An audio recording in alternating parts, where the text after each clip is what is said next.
And you see people who are the hosts and the sideline reporters, and you're like, how do you get those jobs? How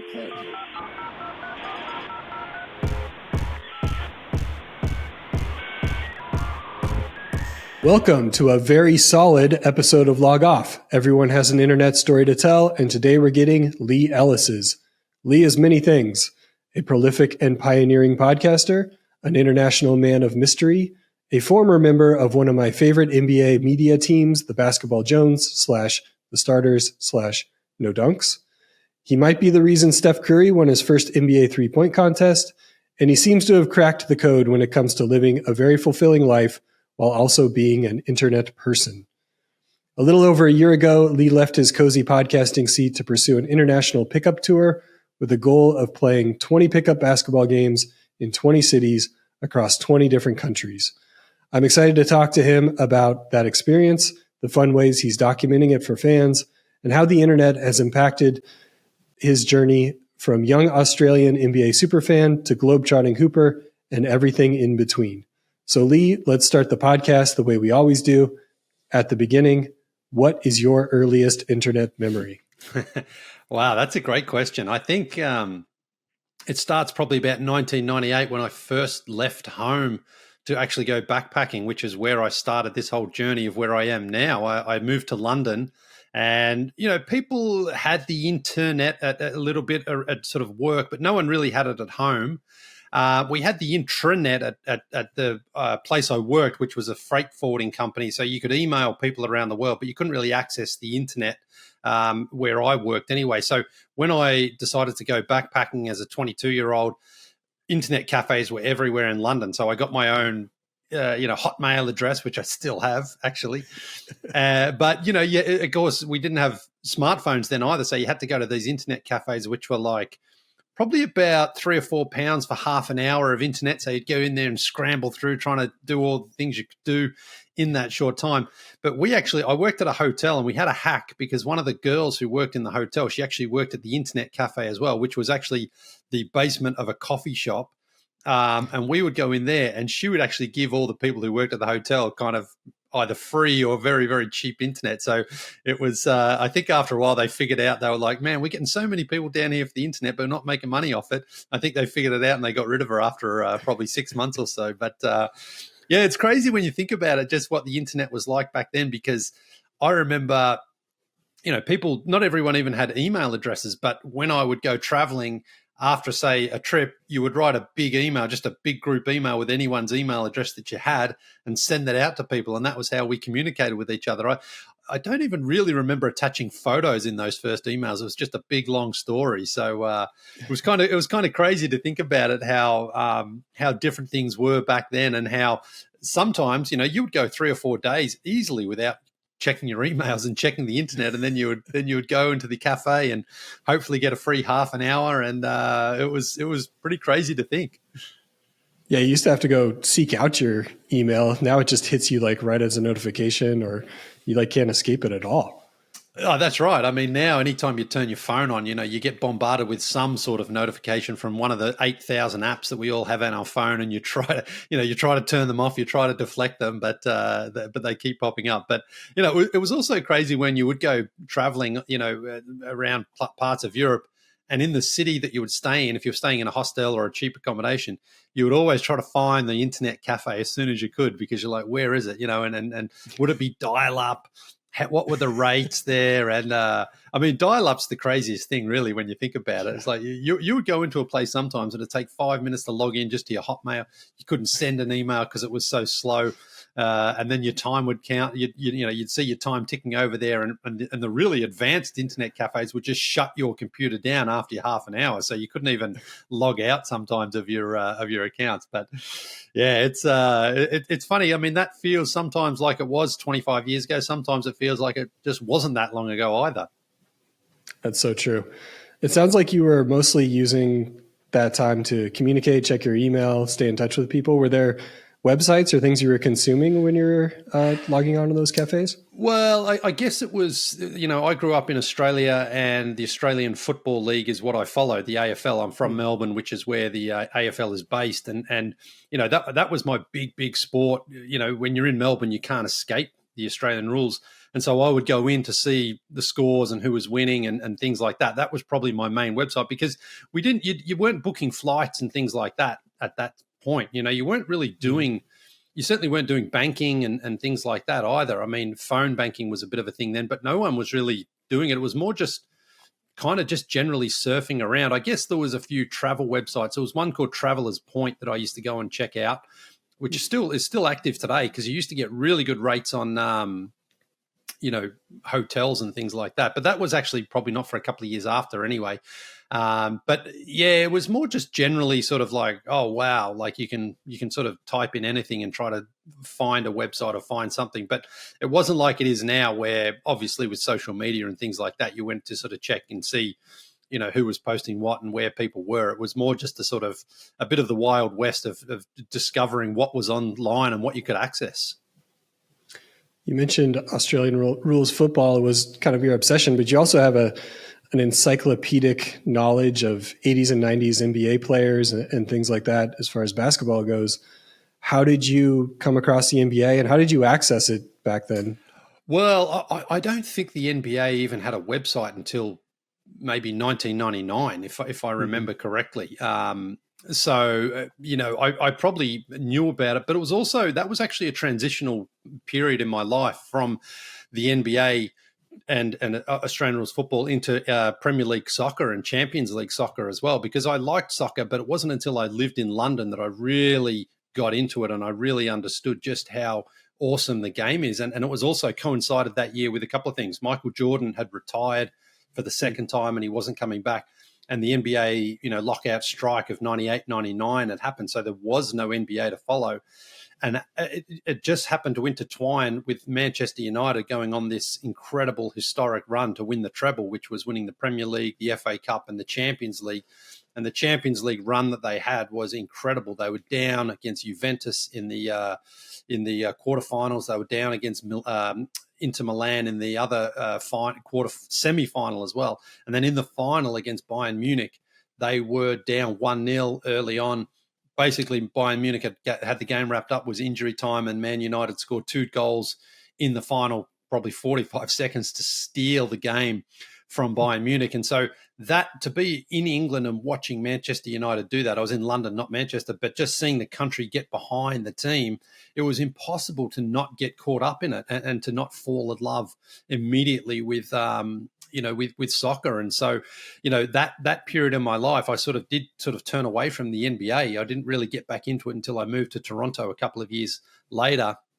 I was still following like Shaq and Kobe when they won their first championship, a year or so after that. But in that period where the NBA was down and Jordan had retired, it was like this new beautiful girl came into my life, soccer, and I was captivated by her, and I still am today.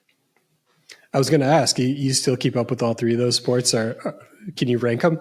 Yeah, look, I mean, basketball is still, it's my number one for sure. And like I say that I turned away from it. It was the same even in 2011 when the lockout was on, or the strike, whatever, I never have sympathy for billionaires and millionaires squabbling over millions and billions of dollars. If you can't figure it out, you know what? Don't play. Who cares? Like there's no sympathy from me there.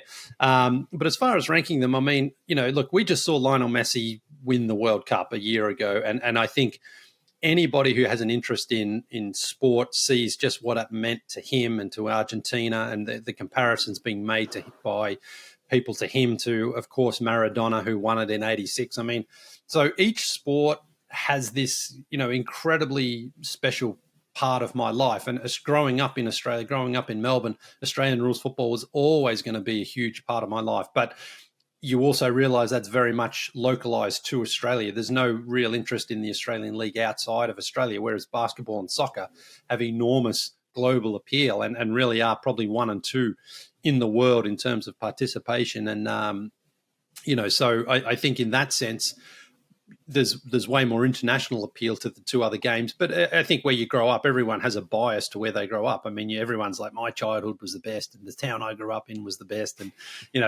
we get a bit nostalgic like that. So I still love the game. And I do honestly believe if Australian rules football was able to sort of crack the international market, I think it would become incredibly popular because it is a fantastic game, incredibly high skill.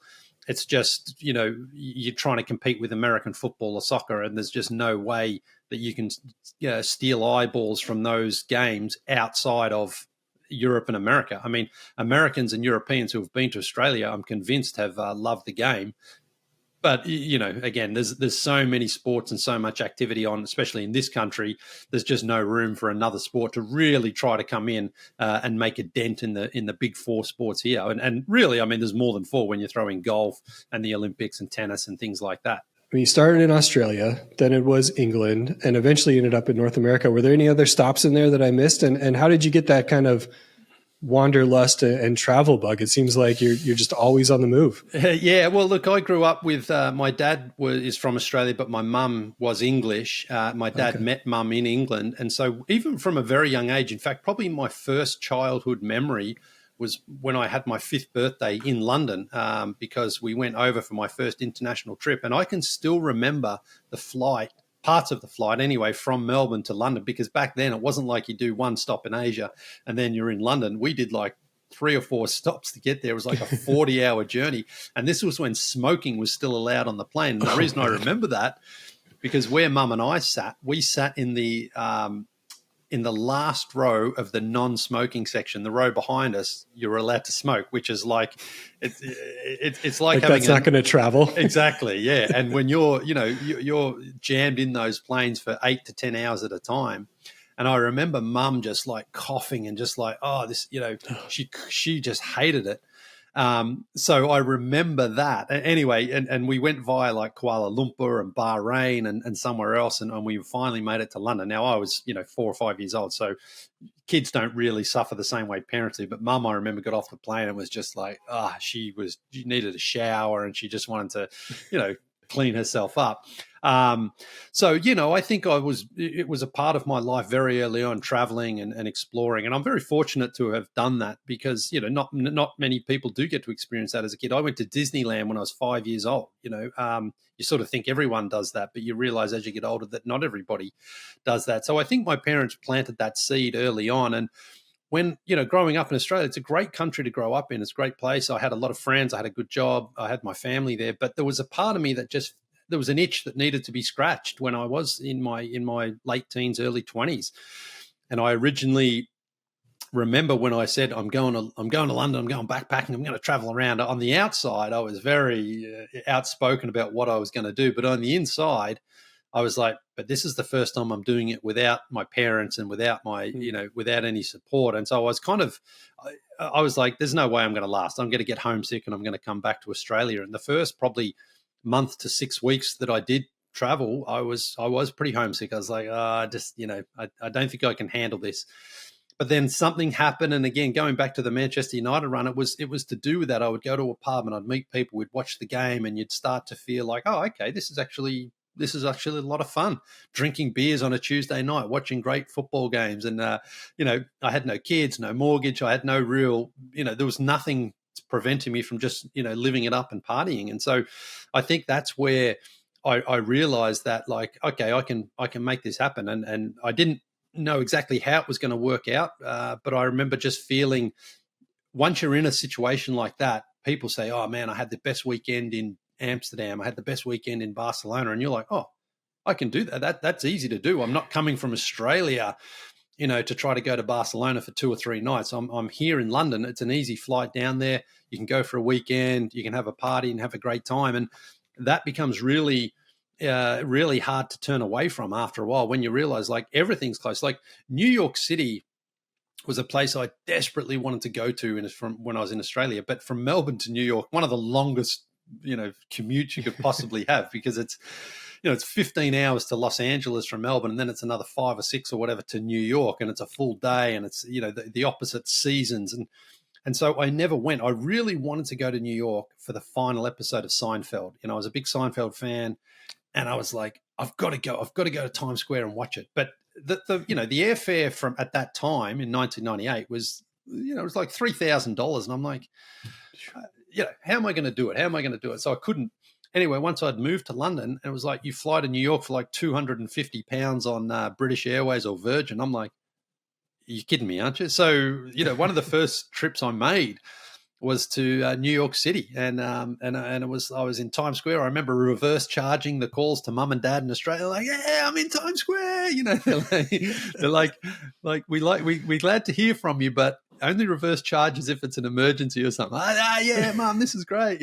So I think that's the thing. Once I realized just how much now I could explore the world, and I could travel, and I could do things, I very quickly got over that homesickness I was feeling, because I felt that I just had now a much bigger platform to be able to start traveling and exploring the world, and meeting people who'd been places, and they say, hey, you got to go here, you got to go there. And it became very, very intoxicating. So coming to New York was your first exposure to North America. How did you end up in Toronto or in Canada? Yeah, so Australia and Canada have a reciprocal working holiday arrangement, which means, Australian citizens between the age of, say, 17 and 31, Canadians the same, can work and live in each country for up to 12 months. And so what happened was, I'd been in London for about 2 years, and a good friend of mine who was actually Canadian, but he lived in Australia. He came to Australia to live for 10 years when he was in school. He was from Toronto, and he moved back there, and we were still good friends. And he was like, hey, I'm living by myself. Why don't you come over to Toronto for a year? And I was like, yeah, why don't I? Like, that's a great idea.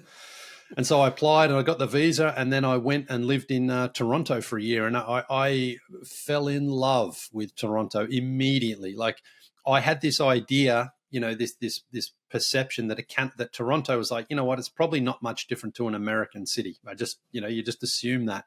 I got there and I was like, wow, this is incredible. This city has got so much going on, and I fell in love with it. And I stayed there for a year, and I tried to stay for longer, but my visa ran out. And so I was like, I am fortunate that through my mother, I have British, basically, citizenship. So I could go back to Britain, but I couldn't stay in Toronto. And so I left, and I went back to London for another 3 years, which was incredible. But then what happened was, I actually got a new passport in 2005. And so when I got a new passport, I applied for the visa again for Canada, thinking like, this probably won't work, but it did. So I got a chance to go back to Toronto. And so I actually got a second bite of the apple. I went back to Toronto, and that's when life changed for me in so many ways, because it was from that second trip that I went there with the intention. I mean, the amount of times I'm going to tell you, I went thinking this was going to happen, and then something completely different happened. It's pretty much every story, because I was 29 at this point, and I was going back to Toronto. I said, I'm there for a year, and then I'm going back to Australia. I'm going to settle down. I'm going to, find a wife, and I'm going to be, take things a bit more seriously in life. And after about 6 weeks or so, I met a girl, and we just celebrated our 16th wedding anniversary a few months ago. So, that's how I ended up staying in North America. Congratulations on the 16 years. Thank you. So you're talking a lot about traveling, partying, going to sporting events, things like that. Did you have career ambitions during all of this, or was it just visit as many countries as I can and go to sporting events? No, I mean, my career wasn't my focus in my 20s at all. It was the opposite. It was more just like, as long as I had a job to sort of keep money coming in, which I did, I was able to get a job at a bank in London. What happened was, ironically, I'd been on the second time back. The first time in London, I just worked in a hotel and a pub and things like that. So that you don't need any skills or qualifications. But for the second time back, I was a little bit older. I didn't want to work that same life. And my brother, who was working in London at the time, he was working in banks. And he basically gave me his resume, and I just sort of changed a few words and did things like that. And I submitted it, and I got a job. And it was so I was working at a bank, and I was learning on the fly. But again, it wasn't like I was making big deals and things like that, and big financial transactions. It was pretty much the bottom feeder of the bank, but it was enough to sustain my travels and my other endeavors.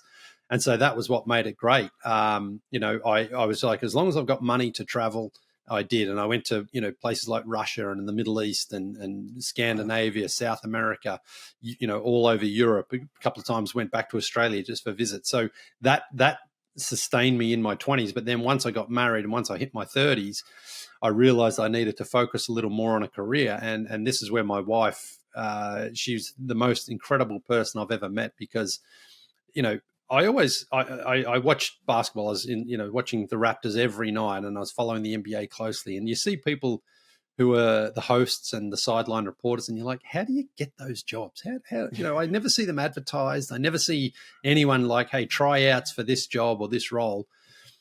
And anyway, so I didn't know what I was going to do, but this was now 2006, 2007, and people started blogging, and people started like blogs became a thing. And so I just started one, and my wife said, just start anywhere. And so I started blogging, and I tried to make it basically about all sports. I tried to cover, tennis and golf and boxing and things like that. I wanted to show people I could cover many sports, but basketball was my super passion at the time.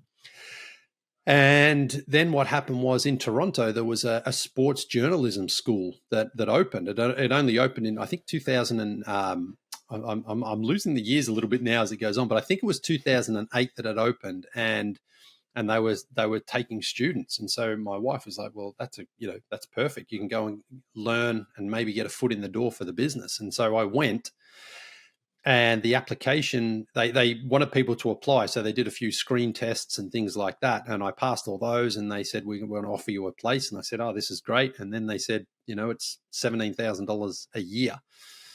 And I was just like, oh my God, And so I sort of gave up. I was like, well, I haven't got that money. There's no way I can afford it. And when I told my wife, she was like, well, let's figure out a way to make it happen. And I was like, well, okay, I don't have any money, so I'm not sure how we're going to make it happen. But fortunately and incredibly, her and her sister she worked actually very high up at banks and things like that. So she was like, well, I've got some savings. I'm happy to help, fund it for you.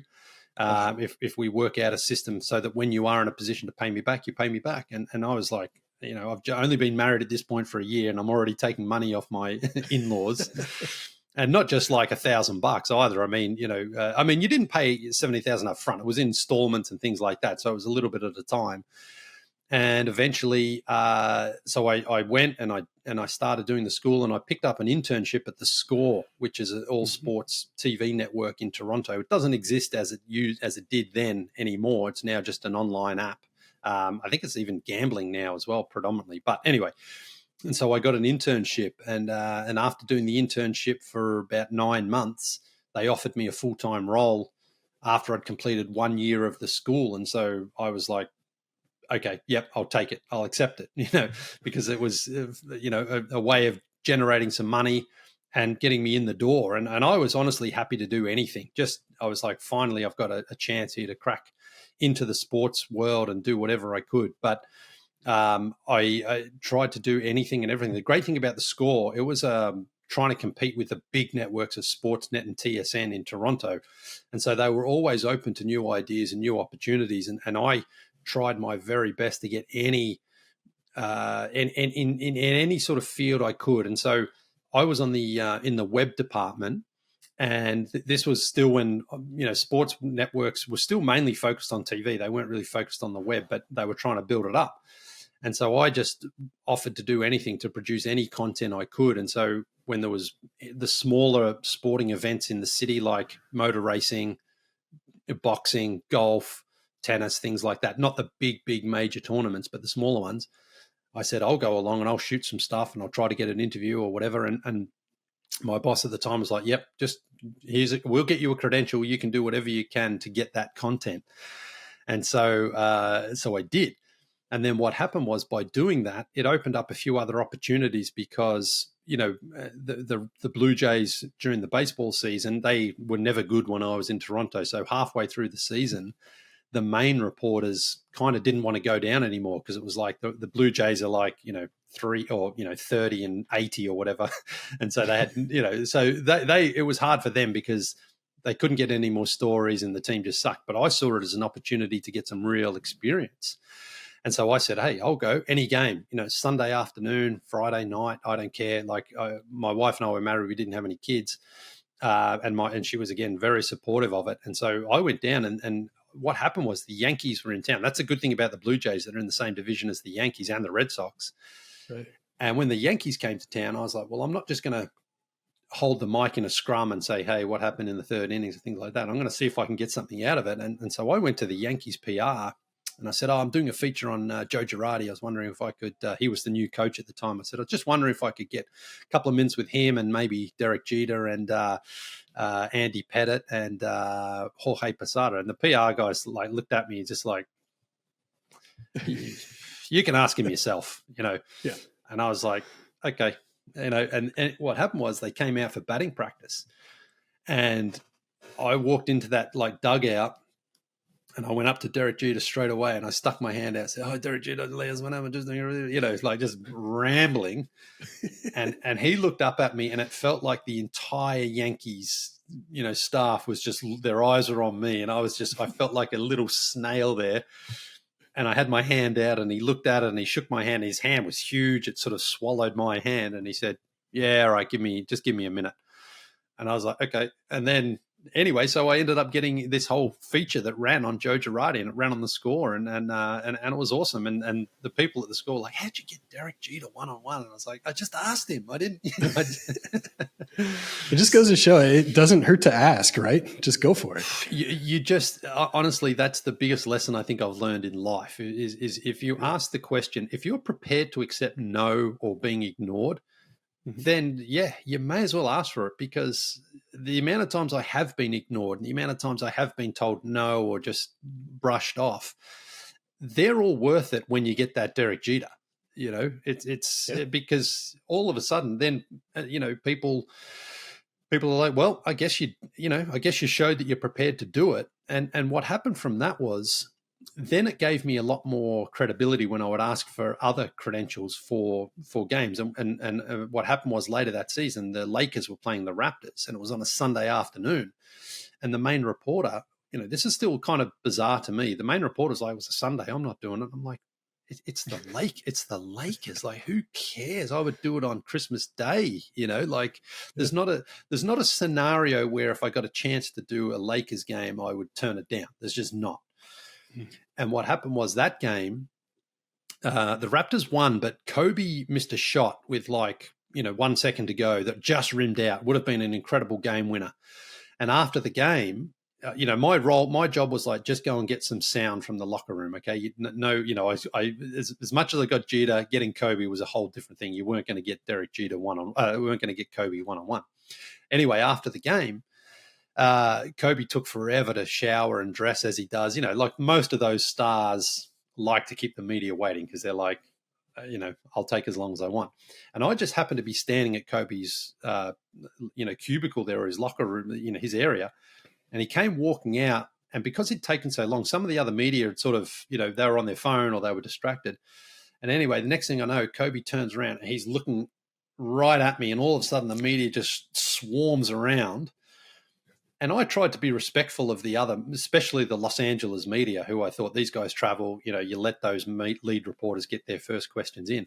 And it went silent for probably only 1 second, but it felt like a minute. And Kobe was looking me right in the eye and had the microphone. And I just said, so tell us about that last shot there, Kobe. What happened? And Kobe said, well, I got the ball, got a good look, just rimmed out, it's the way it goes. Great, whatever his post game was. And that clip ran across all of ESPN Sports Center across the US. Now, there was you couldn't see me, you couldn't hear me, no one credited me. There was no way anyone knew it was me. But the fact that was the clip, I was like, man, I got it, and yeah, then, you knew. All that matters is that you knew. Yeah. Well, I sort of felt, again, Los Angeles and New York, I feel like those are the two medias that things could get a bit testy if you're sort of jumping in, not letting them have the first question or whatever. But anyway, no one was upset with me or anything. And then what I was actually doing at the same time was I was doing a whole feature on the Soccer World Cup from a basketball player's perspective, because it was the 2010 World Cup at the time. And so I'd interviewed a lot of the non-American players, Manu Ginobili, Pau Gasol, Goran Dragic, all these guys trying to get a night, trying to build like a feature on the Soccer World Cup. And I knew Kobe grew up in Italy. He spent a lot of his time in Italy. And so after he finished all his game talk, I was still there just, holding this microphone, just didn't know what to do. And all the cameras and all the mics went down. And then I just said to him, Kobe, I'm doing a feature on the Soccer World Cup. I know you grew up in Italy. Can you mind answering a question or two? And he's like, yeah, sure, man. No worries. And I'm like, and I grabbed my cameraman and I just said, turn that on. And so I asked him a couple of questions and he gave me a couple of clips and that ran in my piece as well. And I was just like, again, just ask the question. Yeah. And I remember the Lakers PR now looking and actually like, oh, you're asking him about something else, so we're okay with that. It wasn't like, I don't know. It didn't feel like they were going to just step in and say, hey, no questions here. It was almost like, well, Kobe's into it, so we'll let him go. And again, I got back to the studio and I said, I got Kobe and I got this pit for my feature as well. And it was, it was incredible. It was really incredible. That's amazing. So you're sharpening all kinds of skills at the score. You're shooting your shot with Kobe and Jeter. How do you eventually link up with the Basketball Jones guys? Yeah, so that's also basically the same sort of thing. That they joined the score after I did, and I knew about them, and I saw them doing a daily basketball podcast, and I'm like, oh my God, that's what I want to do. That's perfect. Even though I still didn't really know what a podcast was at the time. I mean, full credit to Skeets and Tass and JD.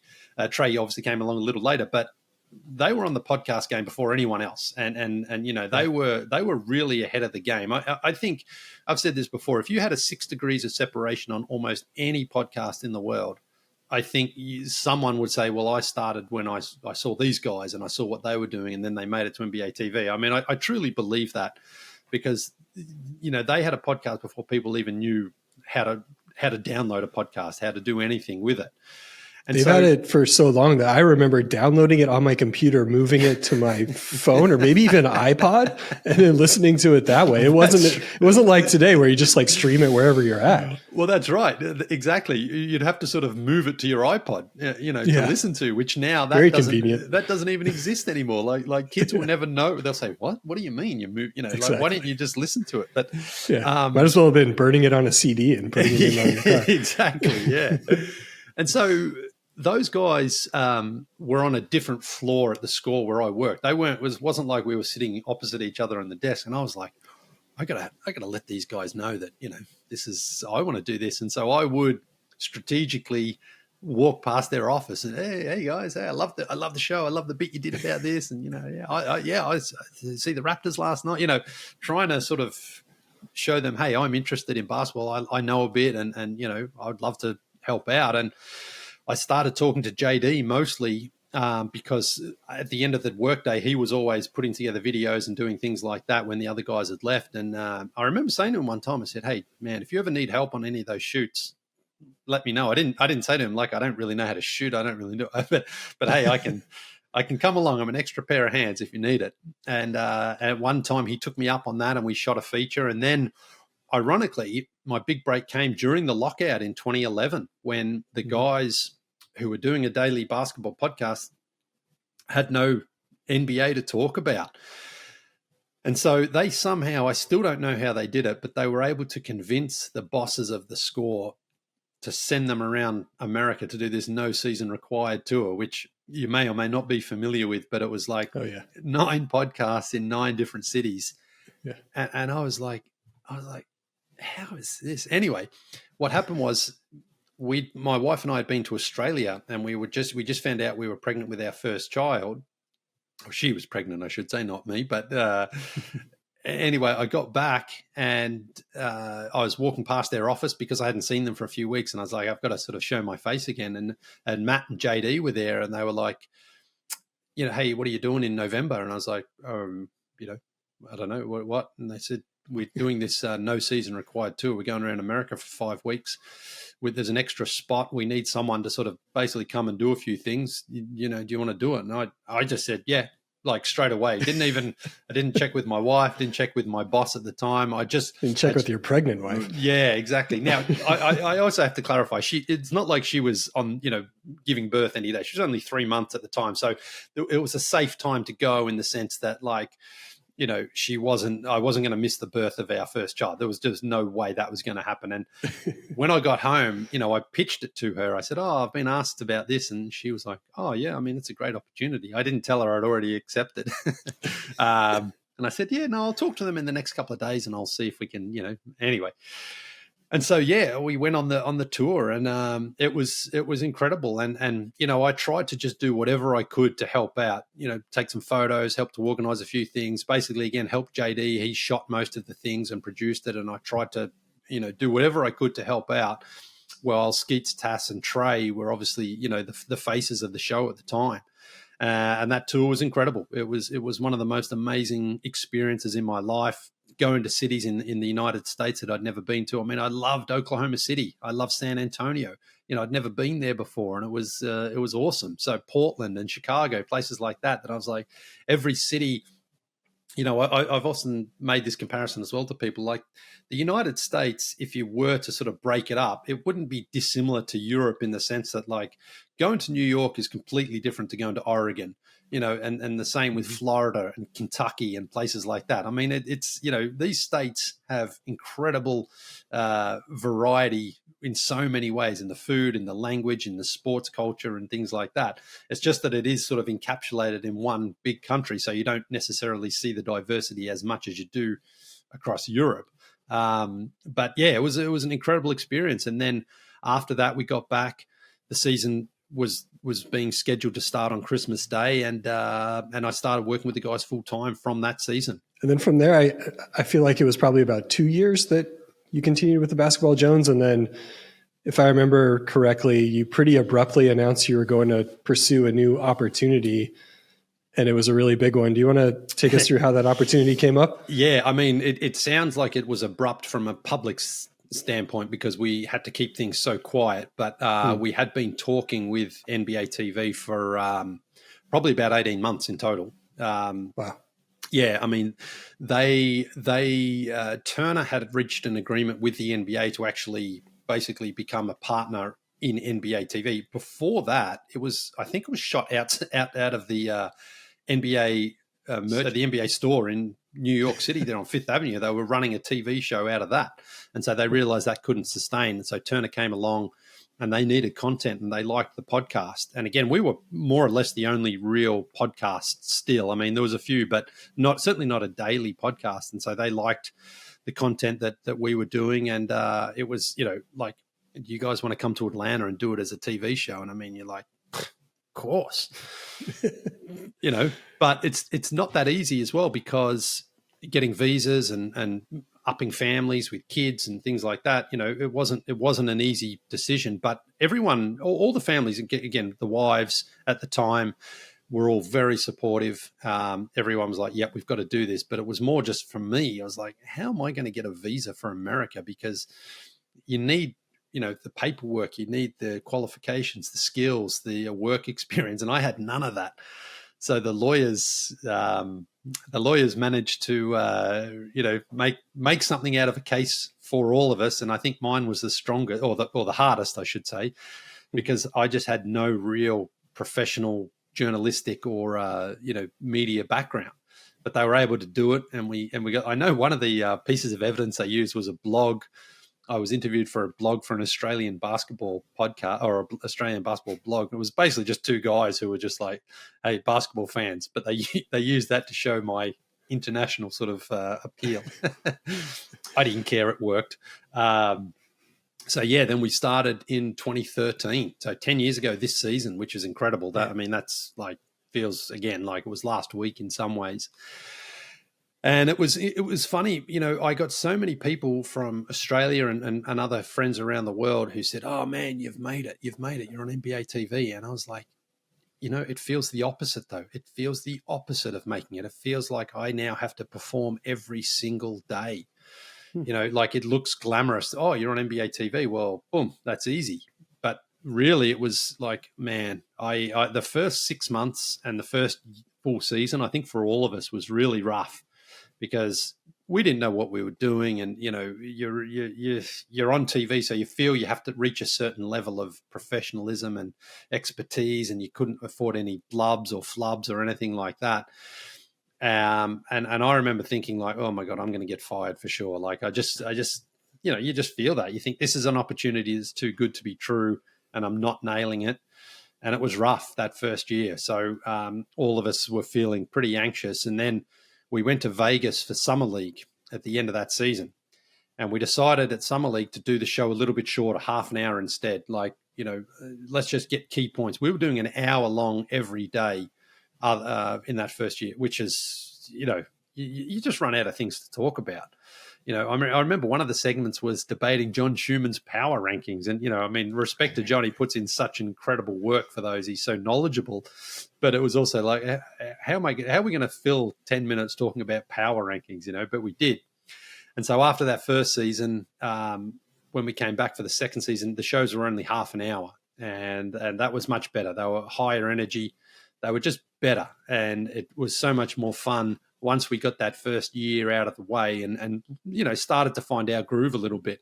And then, for the final 5 seasons, it was just the most incredible ride of my professional life. It's just absolutely amazing. And I remember saying to my wife several times over the years, like, this is not going to last forever. No TV show does. You've got a shelf life when you're a TV show. I said, one day they're going to, it's going to say the show's no longer. So I'm going to try to really embrace and breathe in every single moment. And I feel satisfied now, nearly 5 years after the show ended, that I'm like, I feel that. I feel like I realized in those moments to just take it all in as best I could and enjoy it, because it won't be there forever. It's an amazing body of work. And I remember, it was like an appointment viewing for me. It was before the games would start every weekday. I would put you guys on. Do you have any favorite moments like that you want to list out, or anything like maybe like the internet picked up on that became a meme? Because there were quite a few of those. Oh, yeah. Wow. There was chest shavings. There was a lot of things happening. Yeah. Look, I think there's 2 things that really, really stood out for me. And, the one I'm probably known for the most is the Steph Curry thing, where I indirectly helped Steph in his preparation for to win his first ever 3-point shootout. And that story is so cool to tell, because you say a lot of dumb things in your life, you say a lot of dumb things on TV. The fact that Steph heard something I said and then implemented it and then went out and was successful, it's incredible. It really is incredible to have known you made that sort of an impact, that the greatest shooter in the world learned something from you. Can you actually tell that story from the beginning? Because I don't know if everyone listening knows that. It was not just your comments, but the way it was kind of flippantly mentioned in a press conference too to him, right? Well, that's right. So Steph had been in the 3-point shootout 3 times by 2015, and he had never won it. And we knew he was a great shooter then, but I don't think we sort of considered him the greatest shooter of all time at that point, because he hadn't won an MVP, certainly hadn't won a championship. But what happened was, going into the All-Star weekend, we put together our top 20 moments from All-Star game histories. And one of the ones that I talk about is the 3-point shootout. I love the 3-point shootout, because to me, this is not subjective like the dunk contest is. The 3-point shootout is, you go out there, you knock in those shots, you get a score, and that's the score. And the fact that Larry Bird won the first 3 of those, and he did it in true Larry Bird style, with swagger, after he won the second one, he said, that check's had my name on it for a week. And then the legendary one in 1988, when he walks in the locker room, like, which one of you bums is coming in second? And then in the final, he needs to hit the last shot. He shoots it, finger in the air, and then it drops. The swag on him, is incredible. But also what Larry Bird did was he lined all the balls up perfectly on the right-hand side of his body. And so it was very, rhythmic how he would shoot.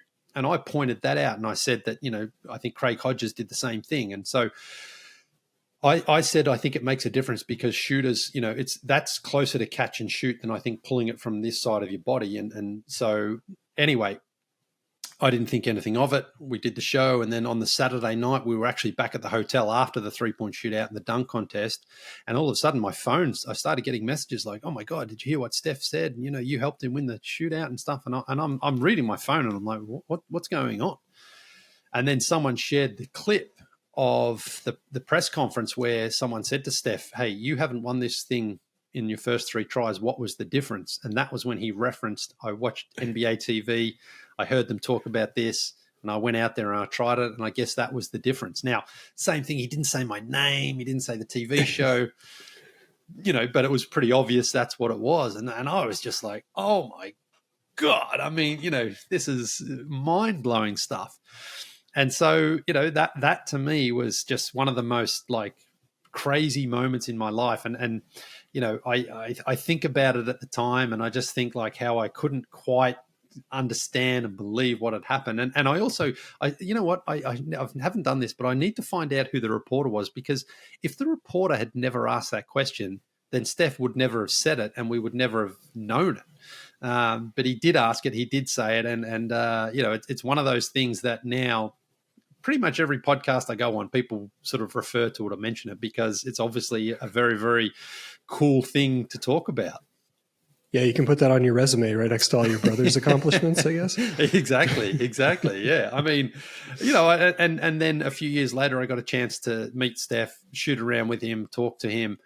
And it was like I was on the court with just some regular dude, at a pickup run somewhere. We were just talking, a couple of dads shooting hoops, playing, and it was amazing. And so I'm very grateful that Steph has, chosen to allow me to tell this story with great clarity over the years, and he's never tried to play it down or anything like that. Not that he's ever promoted it either, but when it has been mentioned to him, he's acknowledged it, and that's pretty awesome. That's great. He's got enough accolades. He can let you have one. Yeah, exactly. I mean, I'm not saying I deserve half his MVPs or anything like that, but maybe, he could sort of scribble my name on the back of the 3-point trophy or something. There you go. So I really admire the resiliency of your whole crew and your transparency through, every peak and valley of your journey. I remember when the NBA TV show wasn't renewed, how riveting it was to watch you guys. I mean, you were documenting restarting from scratch. I think when you first rebooted the podcast, it was called The Free Agents for a little while. That's right. Yep. But I just remember you guys would be outside in the parking lot before your recording space was even set up. You were doing Instagram lives where you're popping packs, and it just felt like a way to let the fans know that you're not going anywhere. What were those conversations like when you guys were trying to start back up from zero after the show ended? Yeah, I think having come from a podcast at the start, it wasn't much, the transition wasn't as difficult, because it was like, okay, we're going back to where we were for Skeets and Tass, JD, Trey, and Matt. They had been together. Certainly Skeets, Tass, and JD had been together, for 6 years before we went to TV. Trey came along, I think 2009, and I think Matt was around the same time. So they'd been doing it already, 3 or 4 years together. So, and look, the truth is, TV is cool. There's no doubt about it. I never hated telling anyone I'm on NBA TV. It was a cool thing to say. But the truth is, in terms of doing a basketball podcast, it's hard to do that on TV, because you only have 22 minutes a night to try to break down the Rudy Gobert, Draymond Green, is he worth 5 games? I mean, these things take time to talk about and to hash out. And when you have a real conversation and a real debate with people you work with, you need more than like, you've got 3 minutes for that, and then we've got another topic for 3 minutes, and then it's the first commercial, and then we come back, So a podcast is a much better platform for that content. And so I don't think it was really too much of a challenge that we were going to be able to do the content. It was just how the studio was going to look and what format it was going to take. Was it going to be live? Was it going to be streamed on YouTube and things like that? So it was more the aesthetics in that sense rather than the content that was a real concern. But yeah, it was back into a studio. And then, of course, COVID hit in that first season. And again, for I think a lot of podcasts, it was like, well, there's no basketball, so how we fill this content? But for us, it was more like, well, we've done these shows where you don't talk about basketball, things like Survivor, things like top 5 drafts of various things, like top 5 musicians or whatever you wanted to do. So even in that sense, we were able to transition and sort of keep the show going all through COVID, which was incredible. I mean, I honestly don't think we missed, more than a couple of days here and there. We managed to fill the days with various content forms, and it was actually kind of refreshing in some ways to talk about other things than basketball too. I think a lot of people are like, hey, I've got other opinions on things, I want to get those out there too, and it gives you a chance to sort of show the audience something new. You might lose a few listeners, but you might gain a few as well, and I think it's always important to show you've got a little bit of versatility and adaptability, and it was, for us, it didn't really feel like it was a tough period to maintain work content. The top 5 drafts were a lot of fun. One of them actually ended up being a launching pad for one of my stupid things. I don't know if you remember this, but you guys drafted NBA Twitter accounts at one point. Wow. And I don't know how he found it, but I have a meme account that's just a mashup of I Think You Should Leave and the NBA. It's called I Think You Should League Pass. And somehow I think it had less than 1,000 followers at that point, but JD drafted it in like the second round or something like that. And I just remember I was listening to it, not knowing that was coming. Yeah. And then I look at the follower count and it like doubled overnight. It was pretty hilarious. It's also just a testament to like the impact you guys had on the NBA community. That your account has brought me countless laughs and enjoyment over the years, because I didn't watch the show, but I related to your memes that you would post. I think because to me it felt a bit like The Office, the UK Office, which I love that show, and so many of those posts that you make I feel could also be made about the UK Office. But there's the one. There's the hot dog one, of course, which has been used countless times. Like, we've got to find out who did this. I mean, that's incredible. But then there's also the one of the guitar. There's someone in the background really wailing on the guitar. And those two have probably been used, I'm guessing probably the most. I don't know if you keep stats or not like that. But the good thing about it is they never feel redundant. It's not like oh man, he's used this, how many times can he use? It's amazing how many times it can be used and it's still relevant and it's still effective. So it's great, and that sounds exactly like a JD pull as well. Probably not a lot of people knew about it, but JD was deep into the like, he never picked the stuff that you would think he would pick, or the stuff that was a bit more well known. He would always find things like that, and that's great. That's great to hear that story helped sort of propel your account, into new heights. I'm still to this day, I'm not sure how he found it. Like, I couldn't find any common followers. I don't know if he was just searching I Think You Should Leave memes, because also at that time there weren't a lot of I Think You Should Leave memes on the internet, or like accounts or anything like that. It was a relatively new show, so we just must have been way into it, I guess. Hey, look, all of us, if our Google search history or our Twitter search history was made public, we would be horribly embarrassed. I think JD's would be the one that I would like to watch the most. I'd love to see, because he's always found things that I'm like, how did he find that? Where did he go? Because JD, when we used to do Tweet of the Night, he would always say, well, I'm never on Twitter at night. And he would like to portray an image of someone who wasn't online all that often. And he certainly wasn't going down many rabbit holes, but he always find these things that you're like, so how did he find that then? What was he doing that this came into his view? So I don't remember that specific show, but I can 100% see that being a JD pick for sure. You've got my wheels turning now on a segment for this show. Maybe we should have people read their internet histories and see how that goes. Share your screen right now. I think that the show restarting and basically like taking its fans with it is a real testament to a trend that isn't necessarily new, but it keeps getting stronger, which is people are more inclined to follow personalities over brands. So rather than hope another media company would give you guys a show, you guys just started. And at least from the outside, it seemed like there was zero drop off as far as fandom goes. Is that pretty accurate? Yeah, I mean, it's hard to know exactly for sure, because you're obviously going from a TV YouTube audience, and then we had to start the YouTube channel basically from scratch. So a lot of people did come over, but you're never going to get the full numbers and know exactly how many transition. And the funniest thing was when it still happens now from time to time. People will leave a comment on a tweet or Instagram and say, "Oh man, I love you guys. When did the TV show finish? Oh, big fans. What are you doing now?" And it's like, I'm not sure you are a big fan if you don't know what we're up to these days. But the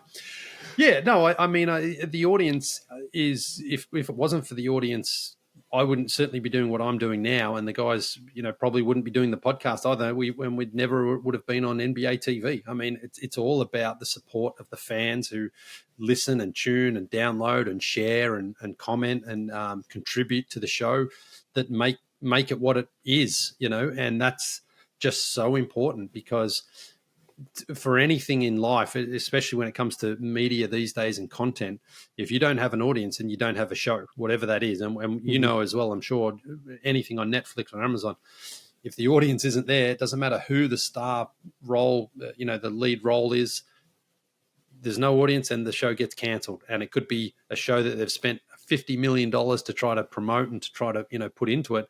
But if people aren't watching it and aren't following along, then it doesn't last 5 minutes. I mean, it's incredibly cutthroat these days. So the fans who have been there, and some of them, I mean, people talk about things, that happened over a decade ago, that they still remember. And it's like, wow. And I've noticed that on the road myself in the last 12 months in the various cities and countries I've been to.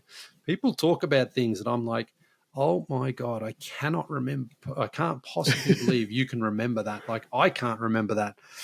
But people say, oh, I remember in 2011 when I said this and this. I'm like, oh man, that's incredible. So for people to have supported for that long and to still be around today is remarkable, because, I know it's like myself, I've listened to various, radio shows or followed TV shows over the years. And after a while, sometimes you're like, yeah, I don't want to listen to it anymore. I get bored with it. So, some people have been there really for the long haul. It's wild. I love it. I love to hear that. And I assume quite a few of them are following you on your latest endeavor too. Yeah, I mean, I've gotten incredible support from what I'm doing, and the messages that I receive are so encouraging and so motivating and inspiring, because it's the same thing. If I didn't have that, I wouldn't be doing it, because I would be turning up to a court saying, hey, I'm playing at this court, and no one would be there. Instead, I've gotten so many offers and so many invitations from all around the world that I can't keep up with them. And that's, a great problem to have. But it's also like, wow, this is incredible that people are seeing what I'm doing and they're really enjoying it and trying to be a part of it. And so I'm trying to hit as many of those cities and countries as I can, because it's so much fun. And when you do get a chance to meet people in person and talk to them and hear their stories about how they started following you and how they started listening to the shows in various formats, it is amazing. I mean, I had a guy in Manila who Kobe, his name was actually, he sent me a tweet in 2013, our first year on NBA TV, and he asked me something about Chandler Parsons. I think it was a fantasy question about Chandler Parsons, and he said, do you think he's going to be good this year? And I said, well, he'll probably score a lot, but I don't think he'll do much else. Anyway, he showed me that tweet when I was in Manila. He said, look, you tweeted me, and I'm just like, man, like that's 10 years ago, and Wow. So. And the amount of times that has happened in so many different places, whether it's in Reykjavik in Iceland, Mexico City, Tokyo, I'm like, wow, people really have followed from a distance for a long, long time, and their support is just incredible. I went back and listened to the episode where you dropped the news of leaving No Dunks, and it hit different on the second listen. I remember when that episode first dropped, it's called End of an Era for anyone who wants to go find it. Actually, we'll just put it in the show notes. But I remember being a lot more sad than I ever would have expected, because even though I'd never personally met any of you guys, you were part of my NBA experience for years, and basketball is my comfort food. So like between your podcasts and your in-game tweets, and I'm Twitter and Instagram mutuals with you and Skeets and Trey, watching the starters before games, streaming No Dunks on YouTube, like with the live chat going. That's a very immersive experience you guys have cultivated for fans. So when you announced your departure, this is going to sound fucking stupid. It felt kind of like one of my 4 dads was leaving home. Right. And when you're used to having 4 dads, it's weird to suddenly just have 3. So all that's to just say that with distance, that podcast is a much more happy listen now, knowing how well it seems to have turned out for you. Yeah, I mean, look, it was one of those decisions that was easy but hard at the same time. It was hard because it was like I'd done the same thing for over 11 years, and you become a family with the guys that you work with. But it was also easy in the sense that I didn't leave and then think, well, what am I going to do now? The idea of going around the world to play basketball, like it had really forced itself on me, and to the point where I couldn't ignore it anymore. And so I was like, if I'm going to do this, I'm going to do it, and I felt, I didn't feel like I was walking away from the show. I felt I was walking towards this new idea.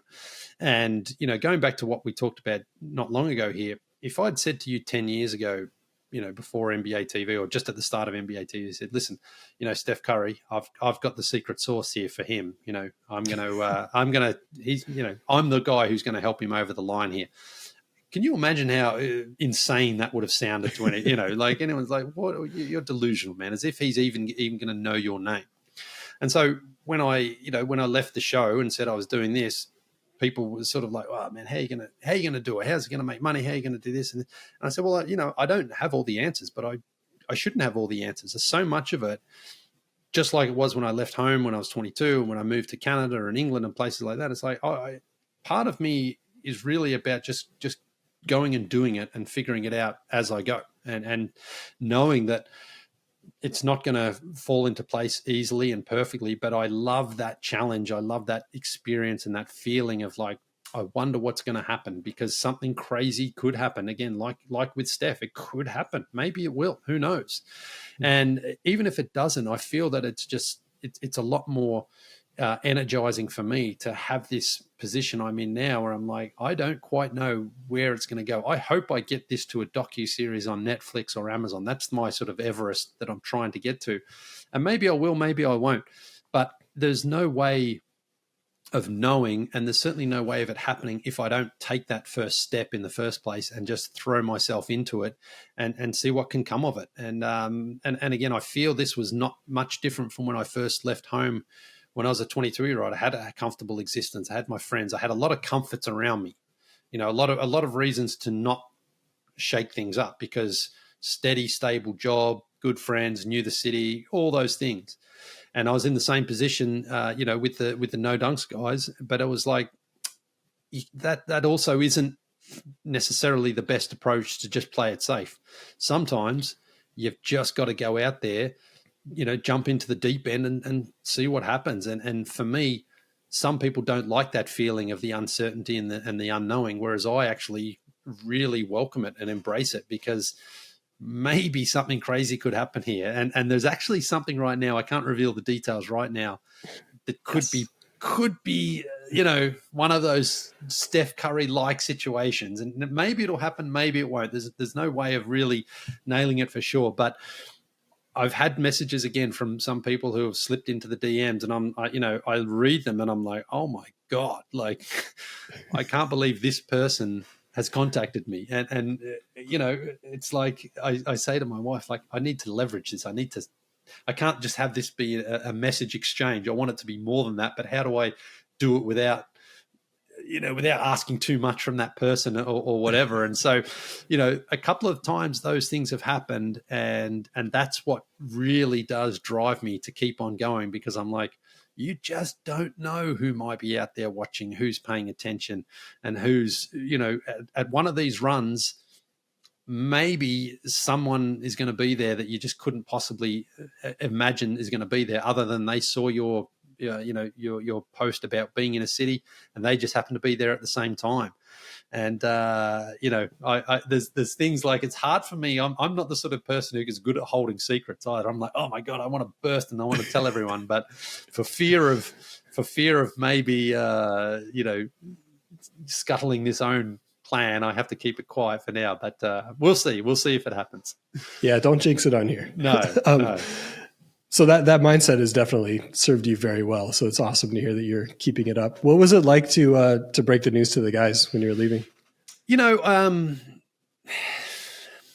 I guess once I decided that I was doing it, and my wife, who was a part of the process the whole time, she was the one that I was more like, she needs to be on board with this, because if she isn't, then I'm not doing it. And my wife, her support has been incredibly solid and unwavering the entire time, because she's taking on the risk as well. And so, you're a father, you know what everyone's marriage and relationships like. We all have those very special moments, but our family is way more important than anyone else out there. And so, once I had that, I knew, like, okay, you know what, I have to tell the guys. And I said it, and I didn't want to leave anything. I really didn't want to leave the door open either. It's like, once you make a decision that big, I think it's important to say, this is the decision and I'm going with it. And I don't want it to be a sort of negotiation or like, hey, maybe you could do this, maybe you do that. I was like, I'm doing it, and that's it. And I felt, once I'd reached that decision, and I'd spoken with my therapist, I'd done a lot of meditation about it as well, because I wanted to be respectful to everything that we had achieved as a group over the years, and to show the guys, like, hey, this is nothing. This is not a personal issue or anything like that. It's just, I feel it's time for me to take on this challenge, and I'm going to go and do it. And they were, they were very respectful as well. I mean, they supported it and understood where I was going, and and it was a fairly sort of smooth transition in that sense. But anytime you face those big sort of challenges in life, I think it's just really important to go in there and just take it on, and not sort of waver in your approach either. Like, once you make a decision, stick with that decision and deal with whatever the consequences are, because this is not something that I said to myself, I'm going to give it a month or 2 months and then I'll decide. I'm like, I'm going to give it everything I've got, and however long that takes, that's going to be how long it takes. There's no sort of boundary or perimeter. It's like, give it everything you've got, and whatever comes from it, comes from it. No half measures. Exactly. So you published a video just today on your YouTube channel talking about all the reasons EuroLeague is great. It's a very good video. It had me Googling how to stream EuroLeague. So congrats. You've achieved your dream of being a EuroLeague influencer, I guess. But it got me thinking, the NBA has changed a lot since your fandom began. And as much as I enjoy the dramatic parts of that, a lot of those changes have not been great for fans. Did you become at all just disillusioned by the NBA? Did that factor at all into your decision to hit the road and go do the international stuff? Yeah, it did, for sure. And I think the biggest problem the NBA has right now is there's just far too many games that are meaningless. There's too many games. And I think what happens is, I thought during the COVID season, there was a chance for the NBA to really go, okay, you know what, let's make it less games. Let's make it they did 72 games the first season back, and then it was straight back to 82. And I thought, I just feel that, like, you can watch a game and it just becomes irrelevant. Either the team is sitting their stars, or it's a 35-point margin in the second quarter, or it's teams that are tanking, 2 weeks into the season. And there was just a lot of that. And I really do think that less is more when it comes to games. And what the EuroLeague does really well is they make every single game so important. And so fans are hanging off the edge of their seat during these games, because you can't afford to cruise through the season. You've got to win, from the start. And that's where I have found as well, being in Europe for games, I mean, the crowds are just incredible. From, in Belgrade especially, I've never experienced an atmosphere like that. Over an hour before the game, fans are in the arena chanting at each other and singing and, taunting and going crazy at each other. And that's where, I just think the NBA has missed an opportunity to try to make each game have way more value, and make sure that the players, like this player participation policy, when I read that, I was like, this is not, you shouldn't be having to say, guys, can you please play? Can you please play? You're getting paid $40-50 million. Now, look, if LeBron James, after game 78 of the season, the Lakers have qualified for the playoffs, needs to take a game or two off, he's earned it. Steph and Kevin Durant, those guys have earned it. But, some guys early in their careers, 10 games into the season, need to take a game off. And then it just feels like there are so many games where, we had Joel Embiid win the MVP last season, full respect and credit to him. But he sat out against Nikola Jokic in Denver. I know. I thought that should have disqualified him right there. Exactly. How can you sit out that game? Of all the games you choose to rest, that's not the one that you should be sitting out. Sit it out against a team like the Pacers or someone who didn't make the play, a team, on a Tuesday night in Philadelphia, sit out that game. But you can't go up against the MVP, the two-time MVP at the time, and say, I'm resting this game, So I did find, and look, I think I give credit to Adam Silver because I think the play-in tournament is mostly a success. I think that's a great idea. This in-season tournament, I think, is also, I like the idea. I don't think it's been executed as well as it could have been, and I think that's something that I hope he at least does it here for 2 or 3 seasons. But I think they need to change the format so that it feels different to the regular season, because right now it doesn't. It feels like people are like, we're just playing on these courts tonight. The games count towards the regular season. So what's the point of doing it that way? But at least I think he's acknowledged that the regular season has, gotten to a situation where it's kind of boring, and he's trying to change things. But I think there are other ways of doing it. And again, you've got to remove the incentive for losing, which is still there through the draft. Mm-hmm. You've got to get rid of that. And then you've got to make this in-season tournament feel like it is different, because if he's trying to borrow from the European soccer leagues, the Champions League for me is still the best club competition in the world. The Champions League of soccer is incredible. And the reason it's incredible because it's different. It's different. It's games, every single game matters. Every single game counts. And it's historic rivalries. You might have, Liverpool and Barcelona play off, and then you might have, Arsenal and Real Madrid or Juventus, huge historic teams, and they only play potentially twice throughout the season. So every single minute of those games is important.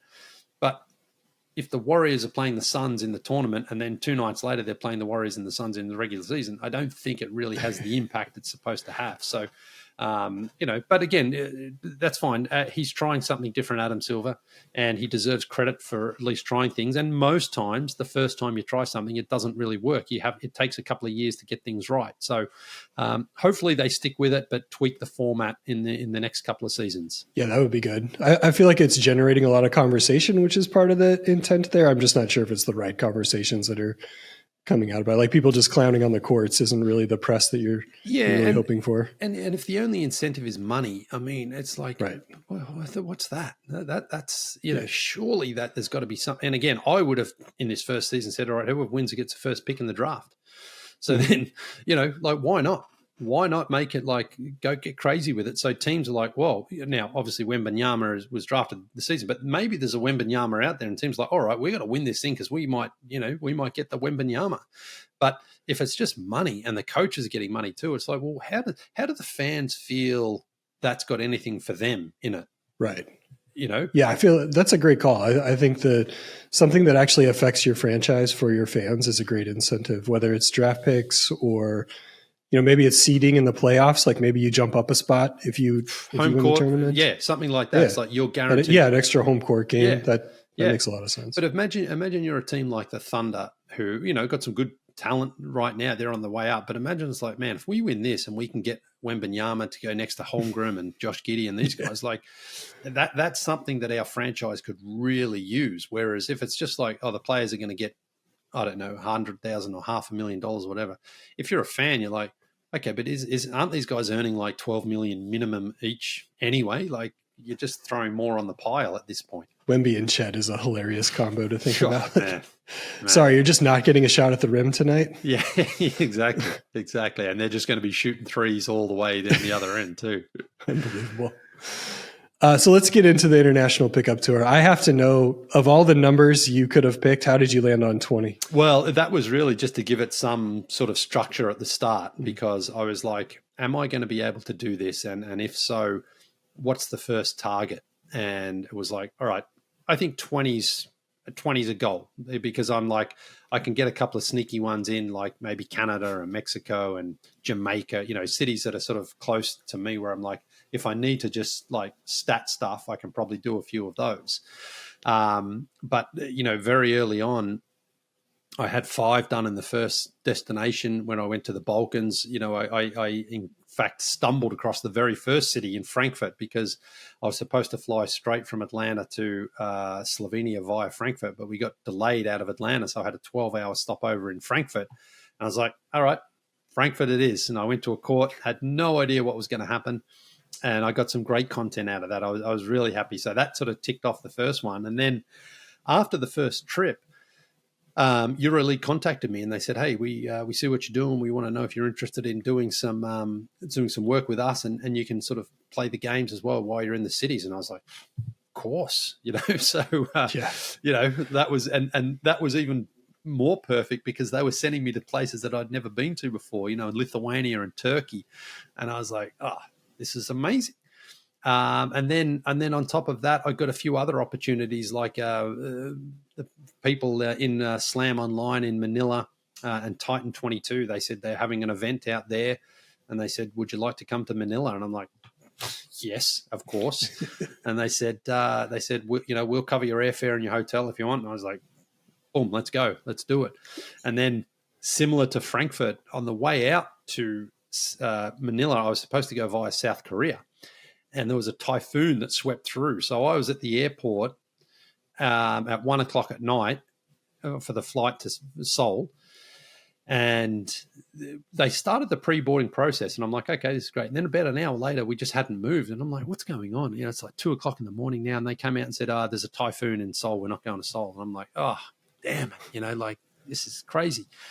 But then there was another flight the next day leaving at noon, and on Korean Air, and I just called and I said, "Is there any chance you can get me on that flight?" And they said, "Sure." So I went out to South Korea, and then I went to Manila. But what happened was, because my original flight got cancelled, I didn't have a return flight by the time I landed in Manila. So I'm there with the people. I'm like, I don't have a return flight. And they were like, yeah, that flight got cancelled and stuff. And I'm like, okay. So they said, all right, we'll try to figure something out. And they wrote back to me and said, we've got like one flight via Qatar. That's the only one we could find. So you're going to have to fly from Manila to Qatar back to Atlanta, which is like, 30 hours or so. It's a 35-hour commute. And I'm like, oh my God. I said, is there anything else you can find? And they said, we got one via Tokyo if you want to go to Tokyo. And I said, yeah, take it. So I went via Tokyo, and I had 18 hours in Tokyo, and I went out and had a game there. I just decided the same thing. Well, I'm here. I'll see what I can find. And I had an incredible run in Tokyo. I met this crazy good basketball player there, Toshiro, his name was. This guy had all the street ball moves in the world. And so, I've managed to sort of add a couple of destinations here just purely by missed or cancelled flights. And and I love that. That to me is how I embrace it all, because I'm like, all right, I'm in Frankfurt or I'm in Tokyo. I'm just going to turn up and see what I can make happen. And I'm really, really happy that in both of those places, I've had some of the most incredible runs and ballers that I've met there. And that that's the way it goes. And then in the summer that we just had, we went to Europe, my family and I went to London and Paris, Lisbon, and on the way back via Toronto as well. So I knocked off another 4 cities on that family vacation, which was incredible. But again, it wouldn't happen if my wife wasn't incredibly supportive and truthfully, sincerely supportive. Like, she's like, go, do it. We're in Lisbon, make it happen.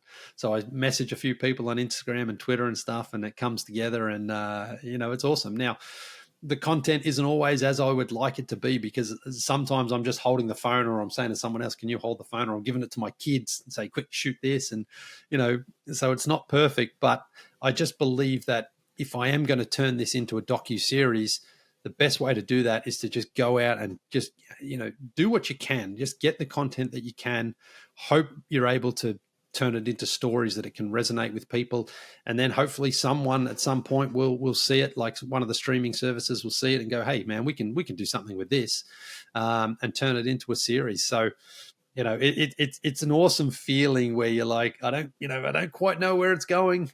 Feels like it's going somewhere. Will it happen? Who knows? But I'm enjoying just the ride here. And, I referenced Everest before. Everyone wants to make it up Everest, and some people don't even ever come back down from it.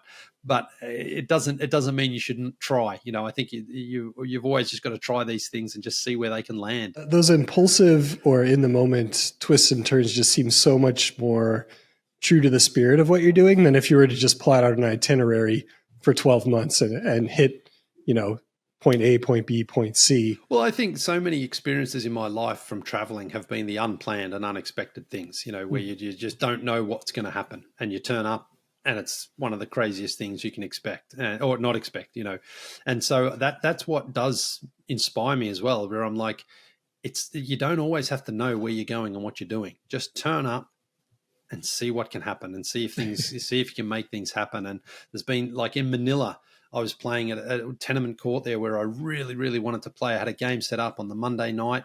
I got there, we played for 10 minutes and it started raining. And I was like, well, we can't play now. It was dangerous. But again, it was like, well, that's part of it. When you're playing an outdoor basketball global adventure, you can't then go, oh my God, I can't believe it's raining in a country where they have tropical rain and, ferocious thunderstorms and typhoons regularly. So, but yeah, I think traveling, anytime we travel anywhere, we have, a roughish itinerary of what we want to do, but we always leave things open for once you're there, you just never know what opportunity might present itself, because I've traveled with people who literally plan every step of the trip. And when something goes wrong, they can't handle it. And I'm like, that's the worst approach. You've got to say, well, I want to do this. I hope we do this. But man, if you get taken down a different path, you just go with that flow, and because you just never quite know where it might take you.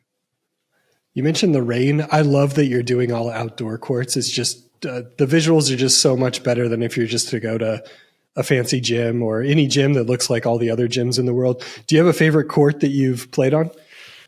Well, I mean, probably the favorite court I've played on is Kalemegdan Park in Belgrade. Those courts were just beautiful, playing in a Belgrade fortress, which is 2,500 years old. I mean, the weather was perfect. The court surfaces were great. The nets were really good. The rims, everything was really, really good. I've played in a couple of places where there's been no nets, or in Lisbon, I played on this old stony asphalt court that was like, it was like if you fall over, you might just, graze your arm right up there. Whereas some of those European courts, the same in Istanbul and Dubrovnik, they're more a rubbery surface. So if you do take a spill, you're likely not just going to, gash your arm up too much. But it's easier on the old knees too. Oh, yeah, that's the other thing, man. Like some of these courts I've played on, like in Zambia, the concrete, it feels like it's 1,000 years old. It's like, I don't jump too much on those courts because you land, that's when it can really hurt the knees and the ankles and things like that. But I would have to say, in terms of the visuals, probably Dubrovnik was the most beautiful scene and setting there, overlooking the rooftops. I mean, Dubrovnik is just a gorgeous city, and I got lucky. The sun set perfectly. There was barely a cloud in the sky.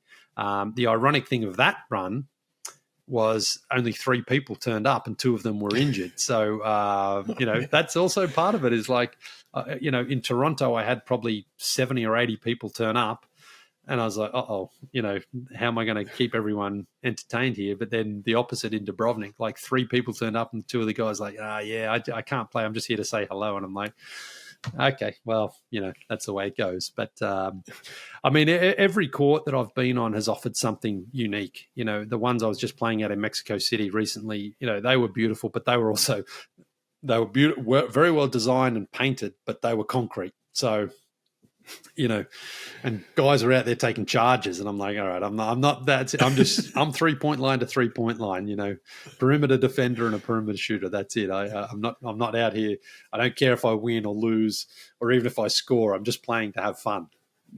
Oh man, I can relate to that so much. I've ruptured both my Achilles playing pickup basketball, 10 years apart from each other, doing the exact same move, just with a different leg. Yeah. And I am very much 3-point line to 3-point line at this point. Yeah. Yeah. I mean, like, not to sort of pat myself on the back too much, but I'm a decent shooter. So, I can still be effective by just shooting 3-pointers. And yeah, the days of me going in for trying to crash the boards on the defensive end, they don't exist anymore. I'm more just happy to sort of defend my guy in the perimeter. If I get beaten, I'm trying to funnel him towards our defenders in the paint and stuff, So that's it. I always told myself I would never turn into that old head player, but it's inevitable. Father time gets us all. Absolutely. I remember playing those guys, when you're in your late teens and your 20s and you're like, oh, man, these old guys, like, they just foul you all the time. And, it's like 1,000 pump fakes. Yeah, exactly. Yeah. Then you turn into one and you're like, okay, now it makes a bit more sense. It does. In that No Dunks farewell episode, you keep mentioning that you might have something special in the works in Croatia. It's almost like you're trying to jinx it. Thankfully, I don't think you did, because you landed my favorite story from the tour so far. Can you talk about that, how that opportunity came up and what went down? Well, that opportunity that I alluded to didn't come to fruition, unfortunately, but I had a really good experience there. I think you're referring to the one with Sasha Doncic, are you? Or Drazen Petrovic, actually. Drazen's mom. Yes, no. The Drazen Petrovic story is amazing, because I was in Zagreb and the museum is there dedicated to him, and I was leaving to drive to Šibenik that day, and it's only about 2 hours, so I thought, well, I'll go and check out the museum. I'd heard it was great. And I got there, and it's a very small museum. It's not that big. And I bought a ticket. I was walking around, and I was upstairs, and I saw another, door to a room that I just thought was, okay, this is another part. There's more memorabilia in here. And I walked in there, and his mum was sitting at a computer, and I recognized her immediately. And you're like, oh, I've snuck into the office here. I didn't mean to do that.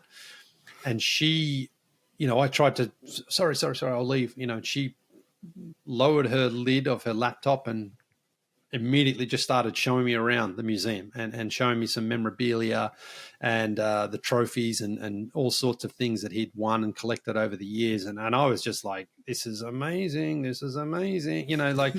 But another situation where I would love to have had a camera and started rolling on it. But you also have to just stay in the moment too sometimes. And I did manage to get a couple of photos with her, but I also didn't feel it was appropriate to be like, oh, do you mind if I just selfie us going through here? It just didn't feel like it was the right moment. And so she, it was going really, really well. And then she was telling me all sorts of things. And the coolest part was when there was photos and posters from the Dream Team, she was like pointing out all the Dream Team players: David Robinson, Patrick Ewing, Scottie Pippen, Clyde Drexler. She just knew them all like that. And for someone like me who grew up in that late 80s, early 90s period of the NBA where Drazen made it to the Blazers and he could barely get any time, and then he made it to the Nets and started to really break out. Yeah. To be there with his mother in that moment, in that museum, and she's talking to me. Now, she didn't really speak English. She was speaking Italian, and I don't speak Italian, but I speak a little bit of Spanish. Us, like, me hacking away with my words, and she was trying to speak to me in Italian. I was like, this is just amazing. This was as cool as meeting Steph Curry in the sense that, like, a player's mum who I just never envisioned I would ever meet, whose son had a huge impact on me, because it was like, if a non-American player can make it in the NBA and be as good as Drazen was, especially those couple of years in New Jersey, I thought maybe I could too. It's like, maybe I could make it to the NBA. And, to have that time with her and how sincere she was and how genuine she was. And, the other thing was they were actually playing the documentary that was, I think TNT produced it probably a decade ago or so ago now. And we were talking, we were just watching it, and she was explaining something. And then the moment it actually showed of the crash of his car.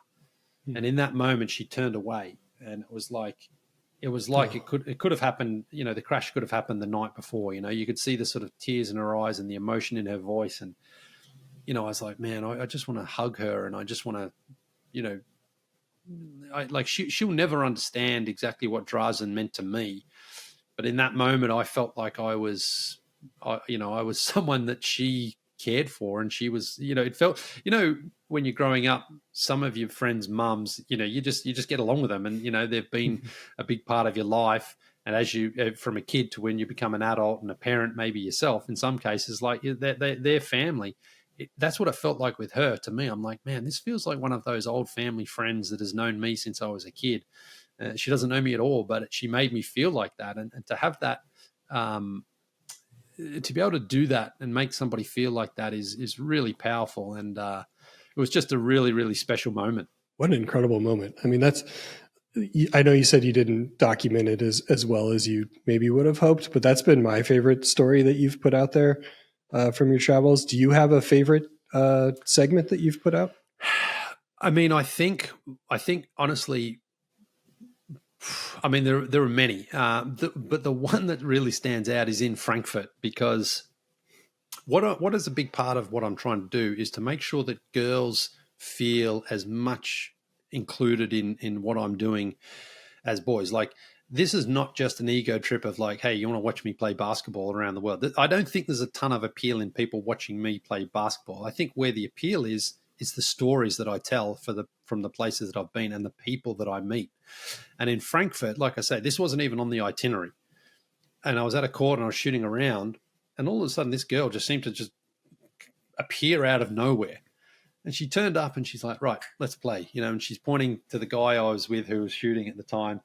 And there was another guy shooting, right, 4 players, let's go 2-on-2. But my cameraman didn't want to play and the other guy didn't want to play either. So this girl just sort of pointed to me and said, right, let's shoot around.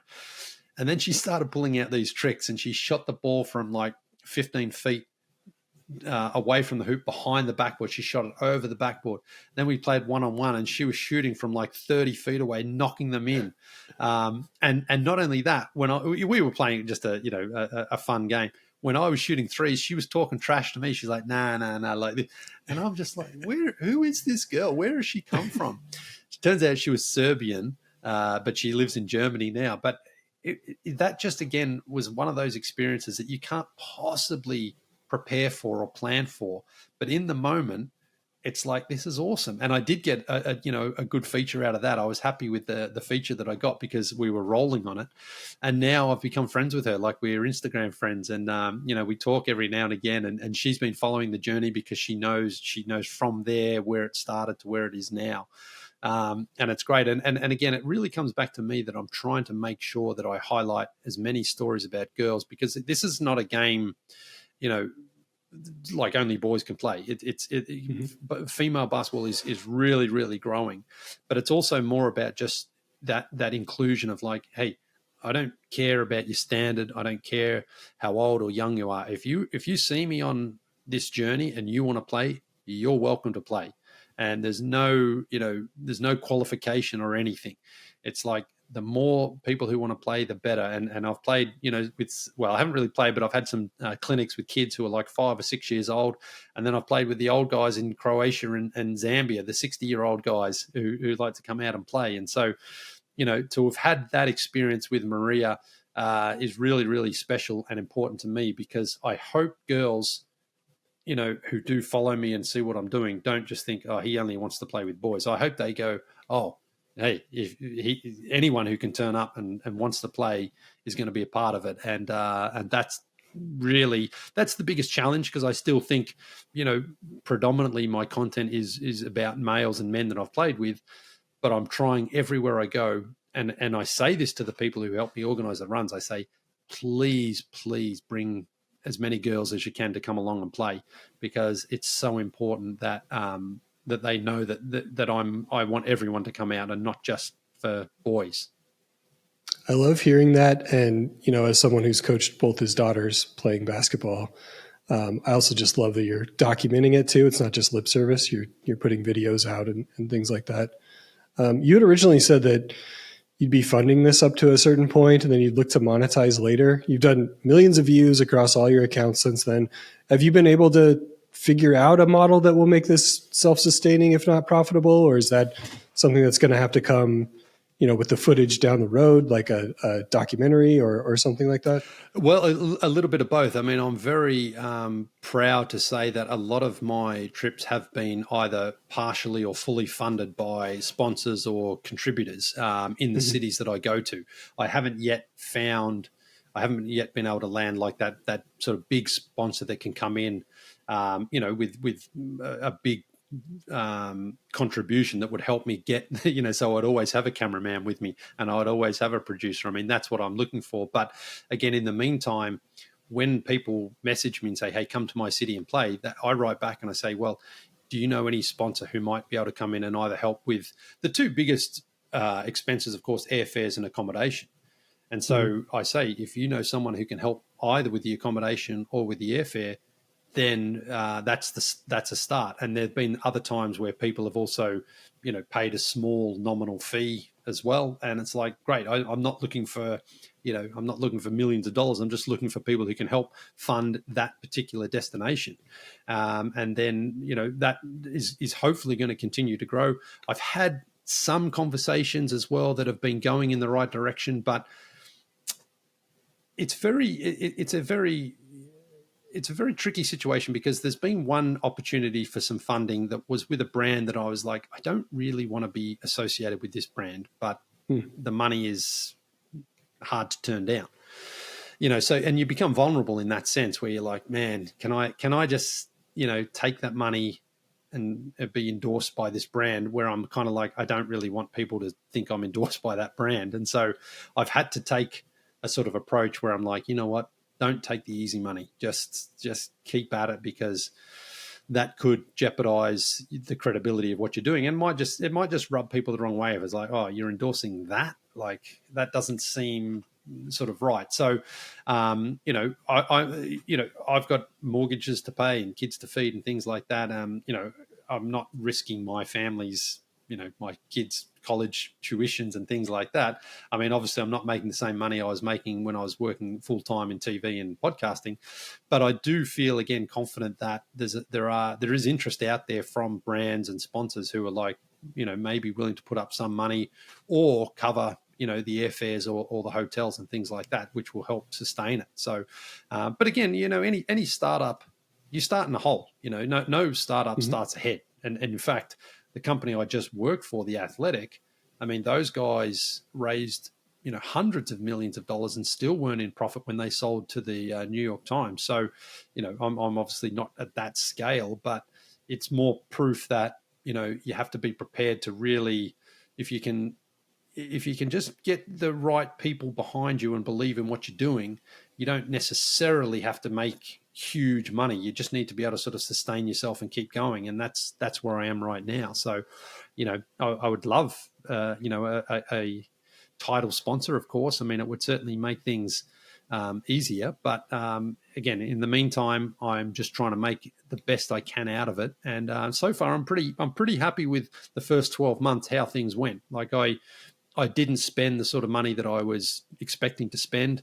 When I've done some of those EuroLeague jobs, I've been paid for those as well. So I've had money coming in, not as much as no one's ever made as much money as they want to make. But, it's been encouraging that, there's belief out there that this could become something bigger and ultimately funded by someone else. I think the right brand will come along. Brands love eyeballs and they love good stories, and you've got both of those things. So I think it'll happen.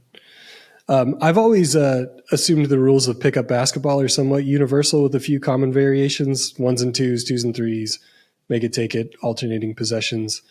Have you encountered any unique rules or rituals during your travels? Yes, definitely. One thing I've really learned is that 3-on-3 basketball, especially in Europe, is how they play pickup. Almost nobody plays 5-on-5 full court out there.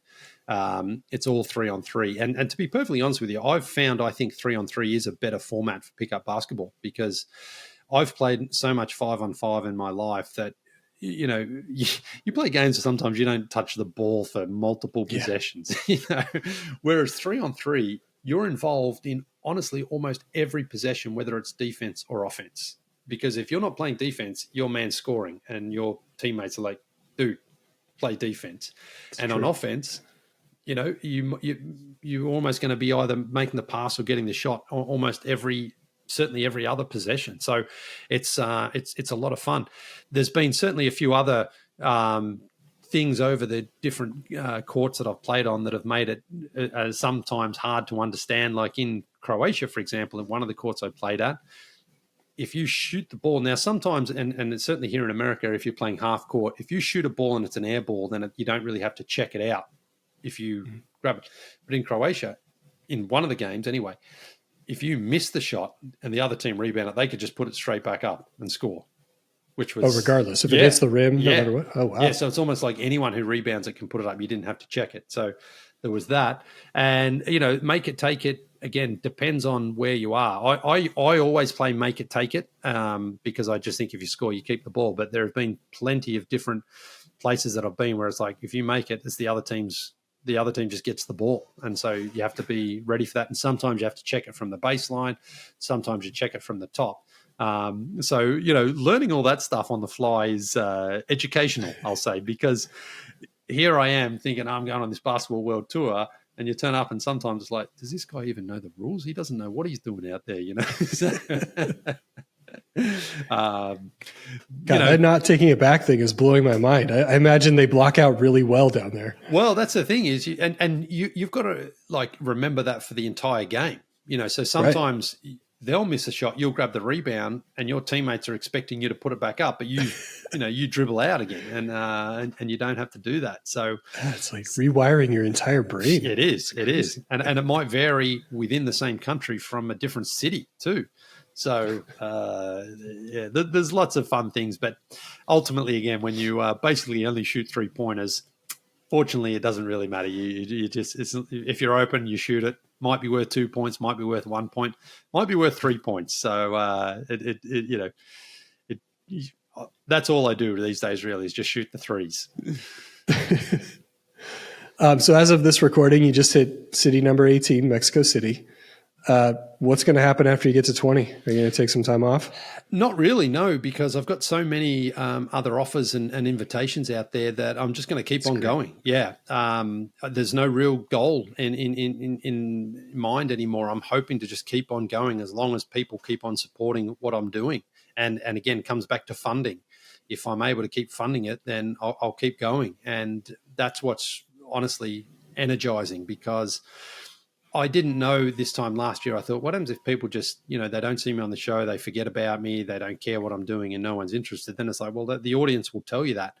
But it's almost like the opposite has happened now, where, especially when I do just come back from a city, or I'm in a city, that's when I get the most offers for people like, come out here, come out there. And, and so now it's just a matter of like, can I get to all these places before these people lose interest or think I'm not coming? And it's really exciting, because there are some cities and countries that are possible, that I've never been to, that I've never thought about. I mean, I'm talking with a guy in Colombia right now that might be happening. So places like that for me are like, yeah, I've always wanted to go to Colombia. If I can go there, play a couple of games, and also do a little bit of exploring around the city, I mean, that's perfect. That's how I want it to be, because it's not like the first 2 places I went, to the Balkans and then to Africa, I was away for about 17 or 18 days. That's a long time to be away from your family. And I don't enjoy that part of it. I don't like being away for too long. I try to make them now 4 to 5 days, so that I'm just not away from my 2 boys and my wife for too long. Again, my wife, she's like, you've got to do whatever it takes to get this done. If it means, 10 days, 12 days, then do it. But I just don't like being away from them for too long, especially if I'm away. This year I've been away so much, so I try to incorporate it over a weekend, so that they see me maybe leave on a Wednesday night and back on a Monday or something like that, so that it's not too taxing on them from an emotional standpoint. Anyway, I mean, you've got 2 kids. As they get older, you know what it's like. You become less relevant to them anyway. They're like, get out of here, Dad. That's true. I was going to ask how you're balancing that, but it sounds like you've got it pretty straightened out. If anything, like you're coming back more than they would like. Yeah. I mean, again, like to achieve anything, there is a sort of a cost involved, and sure. You can't do this if you're only going to do it, half-hearted. You've got to give it a shot, and that means you do have to, go and spend some time away in other places and try to get it try to get the content to the point that you want it at. And that means, if you're going to go to Manila and Tokyo, like I went, you're not going for 2 days. That was about a 7 or 8 day trip, simply because it takes 2 days just to get there and come back. So, while you're out there, you may as well give it everything you've got and try your best. And, if you're going to go there, then that's what it takes. And so I would never turn down those opportunities, because I think they're fantastic experiences. And it means that means you are going to have to be away from your family for a few days. But again, these days, going back to what we originally talked about, with FaceTime and things like that, you can call them up and you speak to your kids as if they're in the next room anyway. So it's not like it was in those old days where you would have to flash into an internet cafe and send a huge email on Hotmail to your wife and hope she reads it within a couple of days at an internet cafe herself. Yeah, sometimes I do FaceTime with my kids in the other room. It's just more convenient. Yeah. You mentioned Colombia as a spot you'd like to hit. Is there one target that you haven't hit yet that's on your bucket list that you want to make sure is in this next round? Well, hopefully more destinations in Asia. Definitely, China, Hong Kong, Vietnam, many places in Asia that I would love to go. It's the part of the world that I haven't really explored. Even though I grew up in Australia, I always went to Europe or America or South America. I sort of overlooked Asia, and now I'm further away from Asia. Now I want to go back there. So, but there's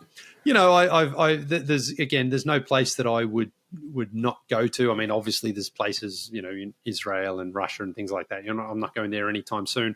But to say I would never go there, no, I would absolutely go there. If the tone and the timing is right, I would go pretty much anywhere, as long as there is interest. And, there's so many other places in South America that I would like to go. Obviously, I'd like to go to Australia as well and do a tour there. I've got, a number of offers to go to Australia. It's just trying to make it happen, which is, it's the hardest one to go to because it's the furthest. So it'll happen at some point, but, probably not for another 12 months at least.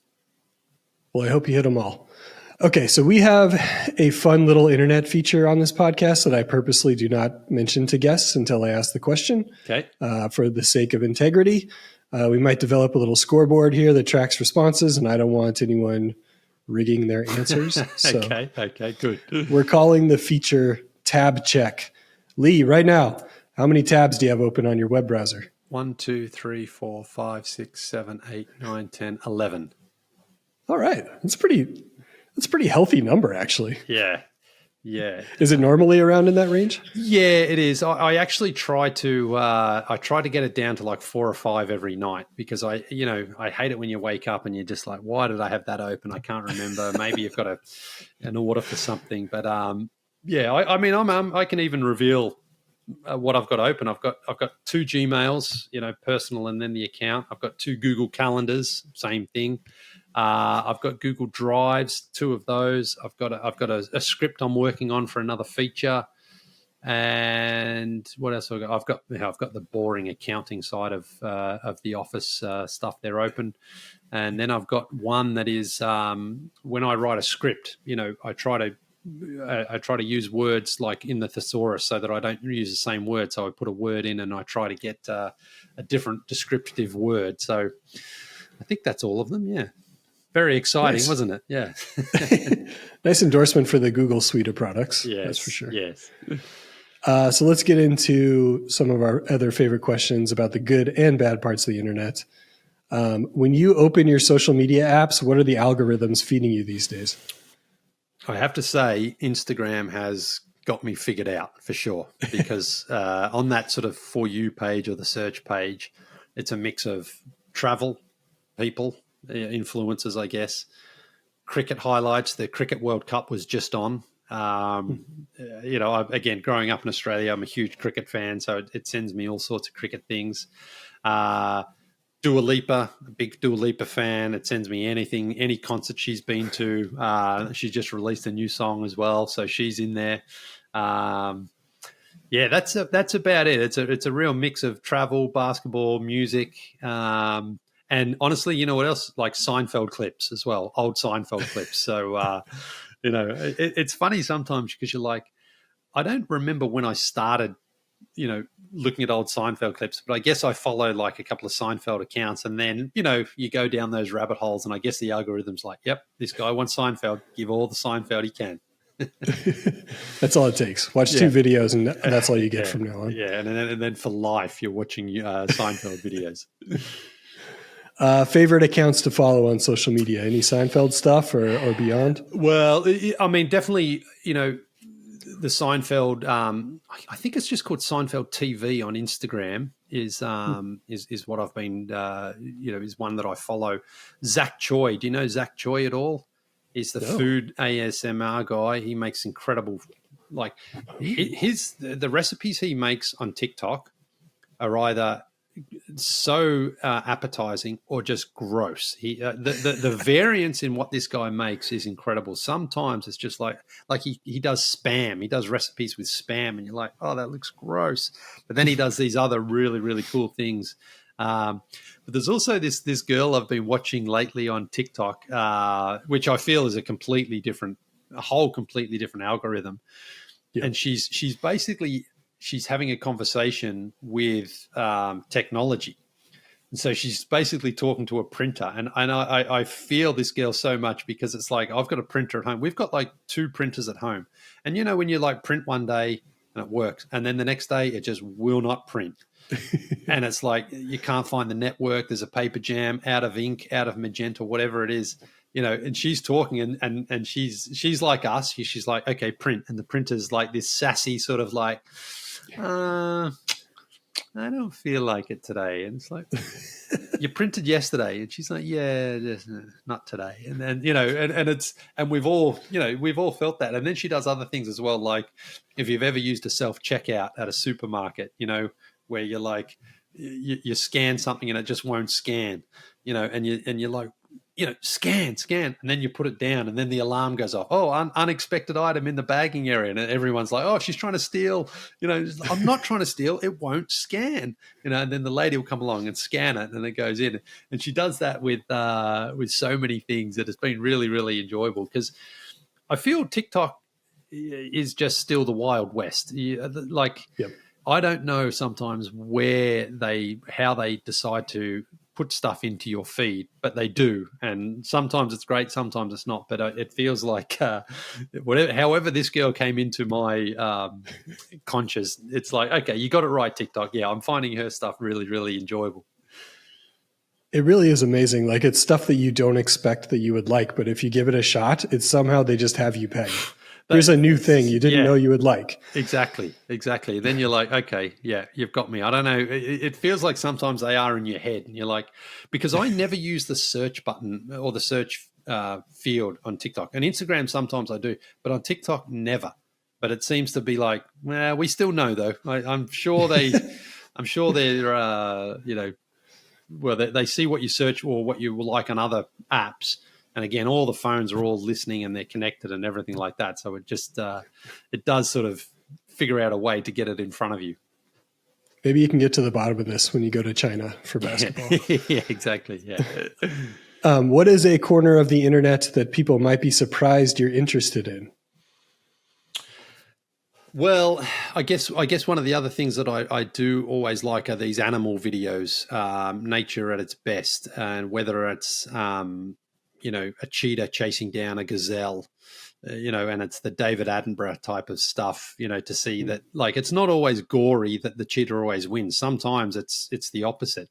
Like the cheetah will run and the gazelle will get away, and then you can sort of see the cheetah out of breath, and not only out of breath, but its meal has just vanished as well. So I do examine, or I do explore a lot of animal content, actually. I think that's fascinating. When I was in Kenya, I went to the Masai Mara and I saw it up close as well. It's nature is still remarkable. So I guess there's things like that that are still captivating to me. I mean, things like sharks and crocodiles. Like, there are people who swim. There's a guy, Gator Boy Chris. I don't know if you know him. He's in Florida. I mean, this dude is in the water with alligators, like coming up, and they're basically like kiss him on the face. He does things like that, which is remarkable. And then there's people who swim with sharks, and like, and not just like the whale sharks, like, with great whites and stuff. And you're just like, I mean, they say, oh, the animals are so intelligent. I'm like, yeah, I know, but what happens if the animal's just like, hey, chomp, and you're gone, So those sorts of that sort of content is very appealing to me, because it's the safe way to consume it, where you're like, I would never be swimming, certainly free swimming with great white sharks anyway, but and Gator Boy Chris and look, I think part of me is being Australian. Steve Irwin was that, and then of course the one day that things go wrong, they go terribly wrong, and so you're like, oh man, these guys who spend their life around these vicious, deadly, poisonous animals, one day they're not going to be back doing any more content. Oh, God, that's so true. Much safer to just watch from your bed. For sure, yeah. Last thing that made you truly laugh online. Honestly, it's probably this girl with the printer, because she's done 14 different parts of it, and we have to shout her out. What's her handle here? You know what? It's on TikTok. Let me see if I can dig it up here. Oh, Julie Story? Yeah, that's it. Yeah. All right. I'm saving this in a tab. Yeah. Yeah. So, because that's the thing is, like, you sort of swipe through most stuff, and she stopped, I stopped on her, and yes, I've laughed at her a few times, because again, I think what makes us connect is when you feel exactly what she's going through, where you're like, print, like the printer is right next to the computer. It's on the same network. It printed yesterday. The ink is full. There's paper in there. There's no jam. Why won't you print today? And yeah, and then the other ones, like I say, the other things that she relates to, it's she's got it. She's figured it out, and does a really good job, because it's the sassiness of the printer that I think really makes it, where the printer's just like, no real reason for not working other than just doesn't feel like it. It's incredible that that's still a universal feeling in 2023, because that was a shtick for Office Space in the mid 90s. Yeah. They went and beat the hell out of the printer. That's right. Yeah. Okay, let's get to the dark side. What is your most scarring moment on the internet? Ooh, well, I think when we started at NBA TV, all of our friends and family was so supportive, like, oh man, this is awesome.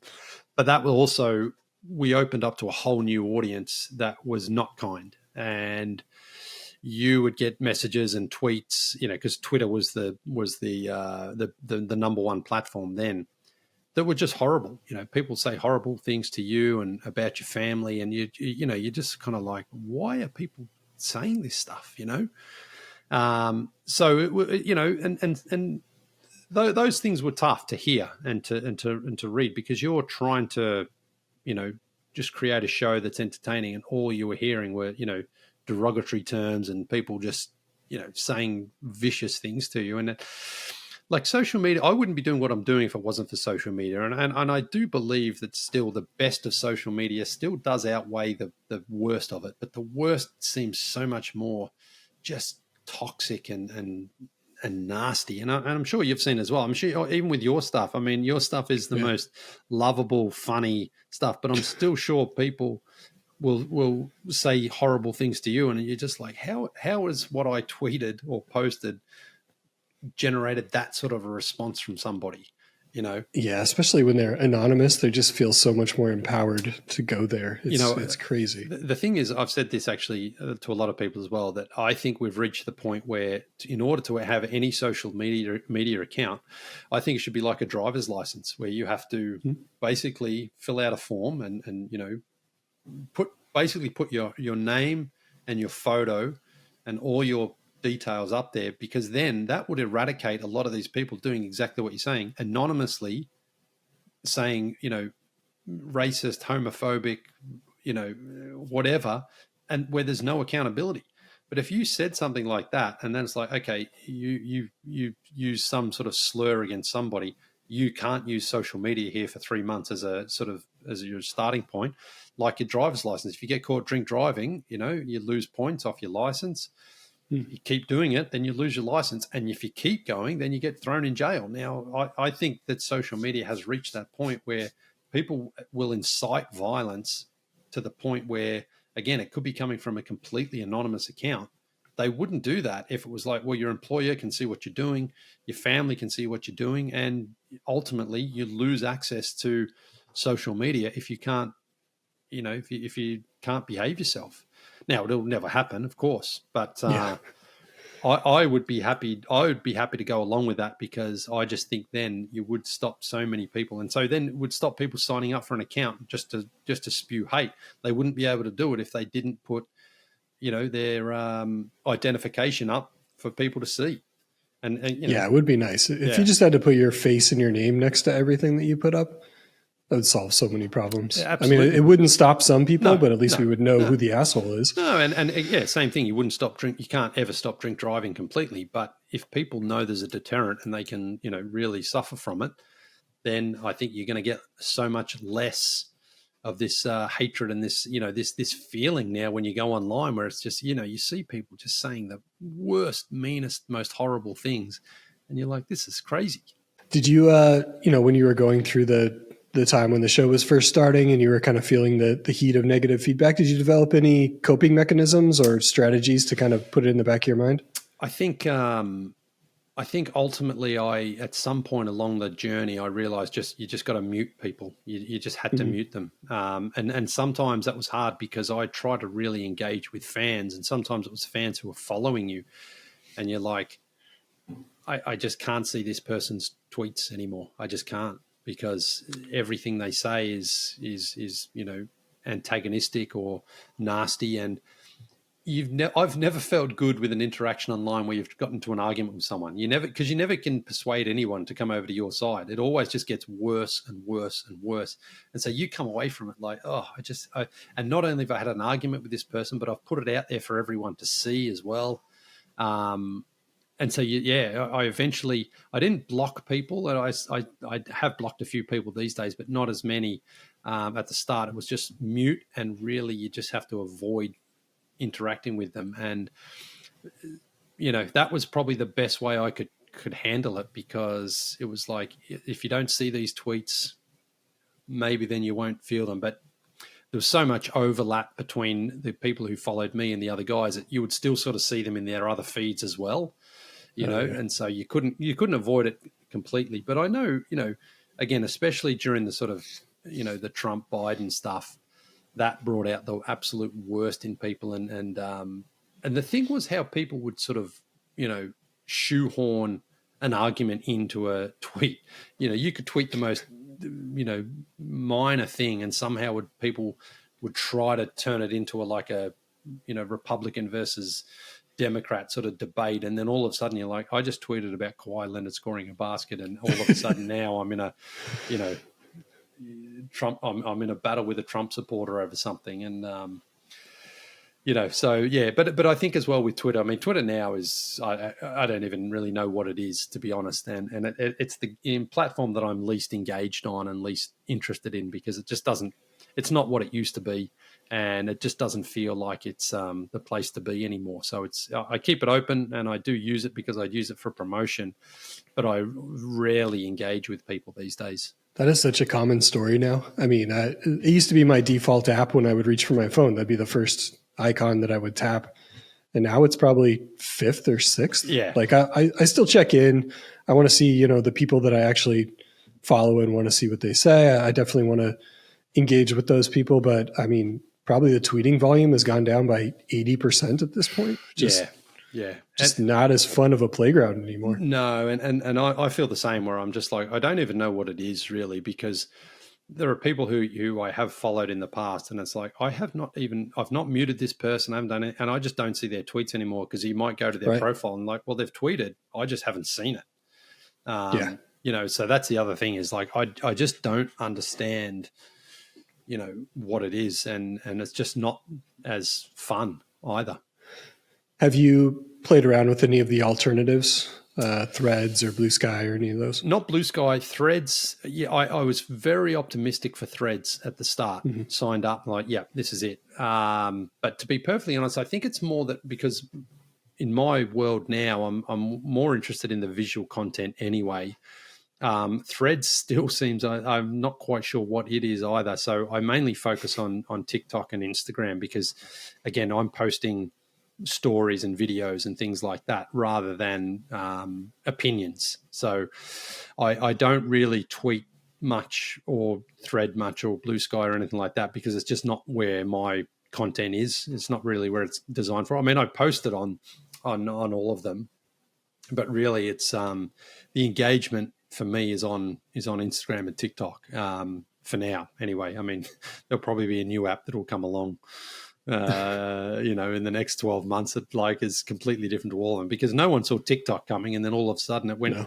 TikTok seemed to go from like, oh, there's a new app to like, this is the biggest platform in the world now by far. And I'm like, oh. And all the other apps copied them. Exactly. It's like everything became TikTok for a while there. I know. It came out of nowhere. And it's like, oh, okay. Right. And I avoided it for so long. And now I'm on it. I'm like, okay, you can see, yeah, I get it. I can see why it's as good as it is. I mean, that algorithm there seems way more sort of powerful than Instagram's, but also way more abrupt. Like I've had videos like seemingly get like, 5 to 10,000 views within an hour and then just dead, whereas Instagram, it feels like it's a slower burn. It's like, oh, you might get 5,000, 10,000 here. And then all of a sudden, a week later, it's up to 25,000 or something like that. It just feels it's more progressive. Whereas TikTok's either like, you're either red hot from the start or nobody wants anything to do with you. That's so true. Yeah. So you seem to have struck a pretty healthy life/screen balance with all the traveling and playing outdoor basketball and stuff, but you're also having to edit videos and publish videos and read and respond to comments. How do you deal with like moderating your screen time and making sure you're logging off? One of the things I think about not following the NBA season as closely now is I am a lot more, I can plan my time better. And there are moments through every day I go for a walk for 1 hour with no phone because I know that if I take my phone, something will pop into your head, you start scrolling.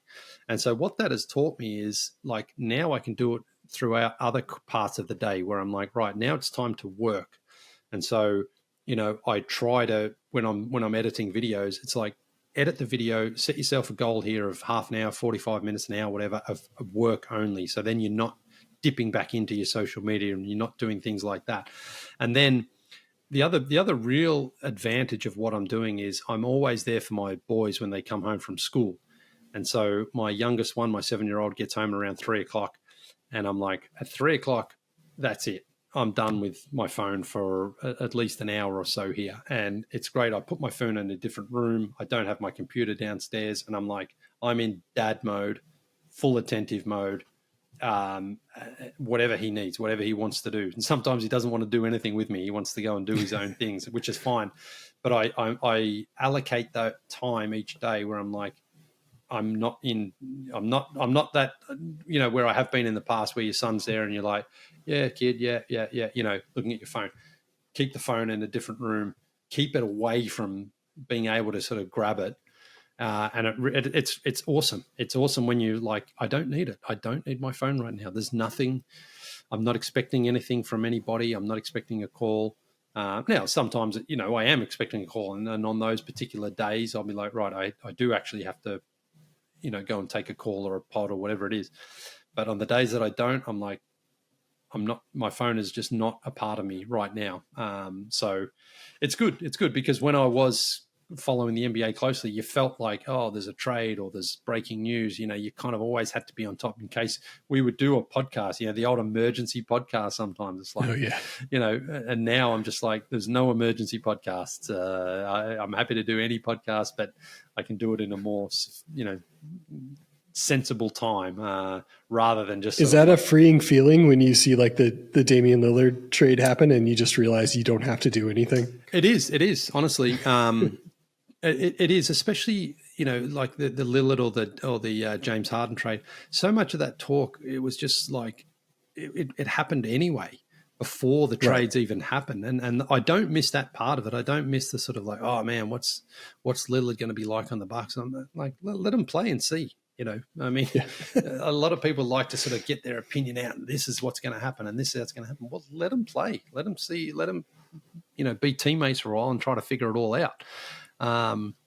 Because I think there is a bit of a race too for people. I've got to get our podcast out first. We've got to be the ones who say it first.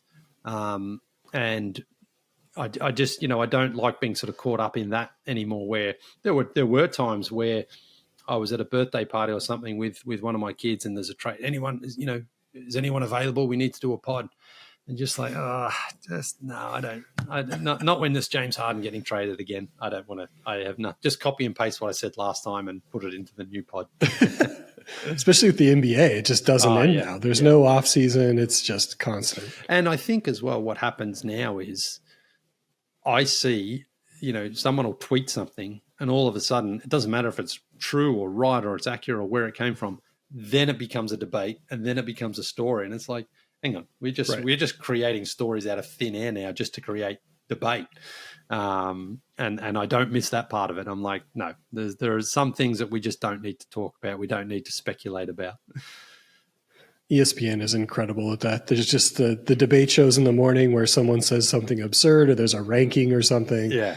It just becomes the talking point for the rest of the day on social media. It's wild. Those rankings where it's like, here's the top 50 to 65 players. I'm just like, no, oh God, no, nobody cares. Nobody cares. I feel the same way, and yet I want to debate them as soon as I see something I disagree with. So, what? You've got Zach LaVine ahead of, I can't even, Carl Anthony Towns at, he's at 63 and Zach LaVine's at 66. How? That's crazy, man. You're like, that's not that crazy. It doesn't have to be that granular. No. We don't have to look at it that close. No. So Leigh, where do you think you would be without the internet? Yeah. I mean, that honestly is a great question, because I wouldn't have had the career I've had. There's no doubt. I'd probably be working off my brother's bank's resume in London somewhere still. And that's why I say I do believe in the power of social media, and I do believe the best of social media does outweigh the worst of it, and I'm prepared to, embrace that part of it, because if I didn't, then there's no show, there's no traveling, there's no outdoor basketball.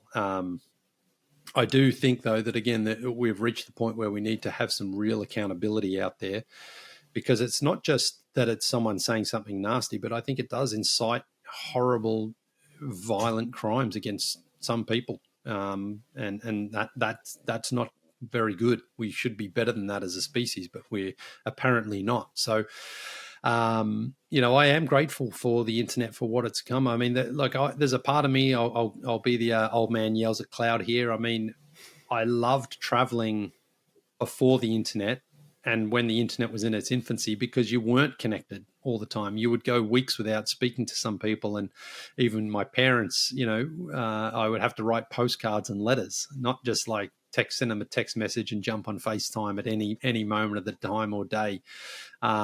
So I would love, if you could still do that to a point, but you can't do it anymore because your phone has everything. It has all your airplane bookings, your hotels, it's all your bank cards, your credit cards and things like that. So your phone is such a valuable tool these days. But there was certainly an awesome part. I remember on one of the trips I went to London as a kid. Well, as a kid, I was at 19 without my parents. I was gone for 3 weeks, and I came back to Australia, and I had all these old films to develop. I had all, from the camera. So I took them down. It took a week for the Kodak shop to get them back to me. But that feeling of waiting was awesome. Now, as soon as you take a photo, boom, it's up on Instagram that second, and then the whole world can see it. There was something just romantic about like, oh, I can't wait to see how these photos turned out. Because you don't know. There was no screen to look at. You'd take a photo and just hope that you got the shot right. So it's back in my day. We used to. We used to. We also had to preserve the film. We couldn't just shoot 57 times the same scene. Well, that's right. You would shoot one shot, and you'd had to nail it on that shot, and you wouldn't know if you nailed it until you got back. And that was also the day of travelers checks as well. Where we would turn up and you'd have to go to the bank and they would give you some cash for those travelers checks. Like now, you're tapping everywhere you go. It doesn't matter. Your credit card. Oh man, there's been a couple of times I've come back and I'm like, I just don't even want to look at the credit card statement. I don't know what I was tapping, and the exchange rate's crazy and all that. But truthfully, yeah, I mean, the internet, if it wasn't for it, then who knows where I would be and what I'd be doing. But I'm sure it wouldn't be as fun as what I'm doing now.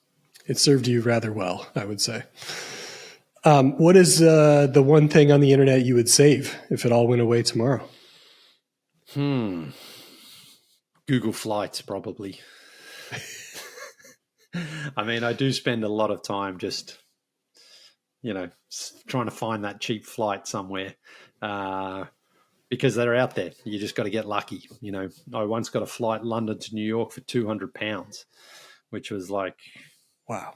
Yeah, I know. Incredible. So are you setting alerts with Google Flights? Is that how you're getting notified? Or? I have done that in the past, but sometimes, like, again, I'll be maybe, I don't know, working on a video, and I'll just have a break and I'll just Google like Atlanta to, a destination I want to go to, say Buenos Aires in Argentina. And I'll just Google it and I'll just see what the cheapest flight is. And then I'm like, yeah, I can do that. And maybe I'll just book it like that. Like I've spontaneously booked things like that where I've just found a flight and I'm like, I'll book it now, because you usually get 24 hours anyway as a sort of cooling off period. But that's how it has happened. And there's been times where it's like, I've got a good flight, good price. Let me book it and hold on to it and think about it and then cancel it if I have to. But, again, if it wasn't for the internet, those things would never have existed. I don't know even how we booked flights back in the old days. Like, you go to a travel agency? I guess so, yeah. Yeah. You go to a travel agency and they would take care of it for you. But, that's the thing. Sometimes now if I'm, like at the airport even, waiting for my flight, and I'll just Google flight and say, see what else is down the road here in 6 or 8 weeks' time. Maybe I want to go somewhere and grab it. Because, again, with a family of 4, if you can get to Jamaica, say, for like, you get those fares that are only $250 return, you're like, all right, let's book it and then worry about the rest of it after it.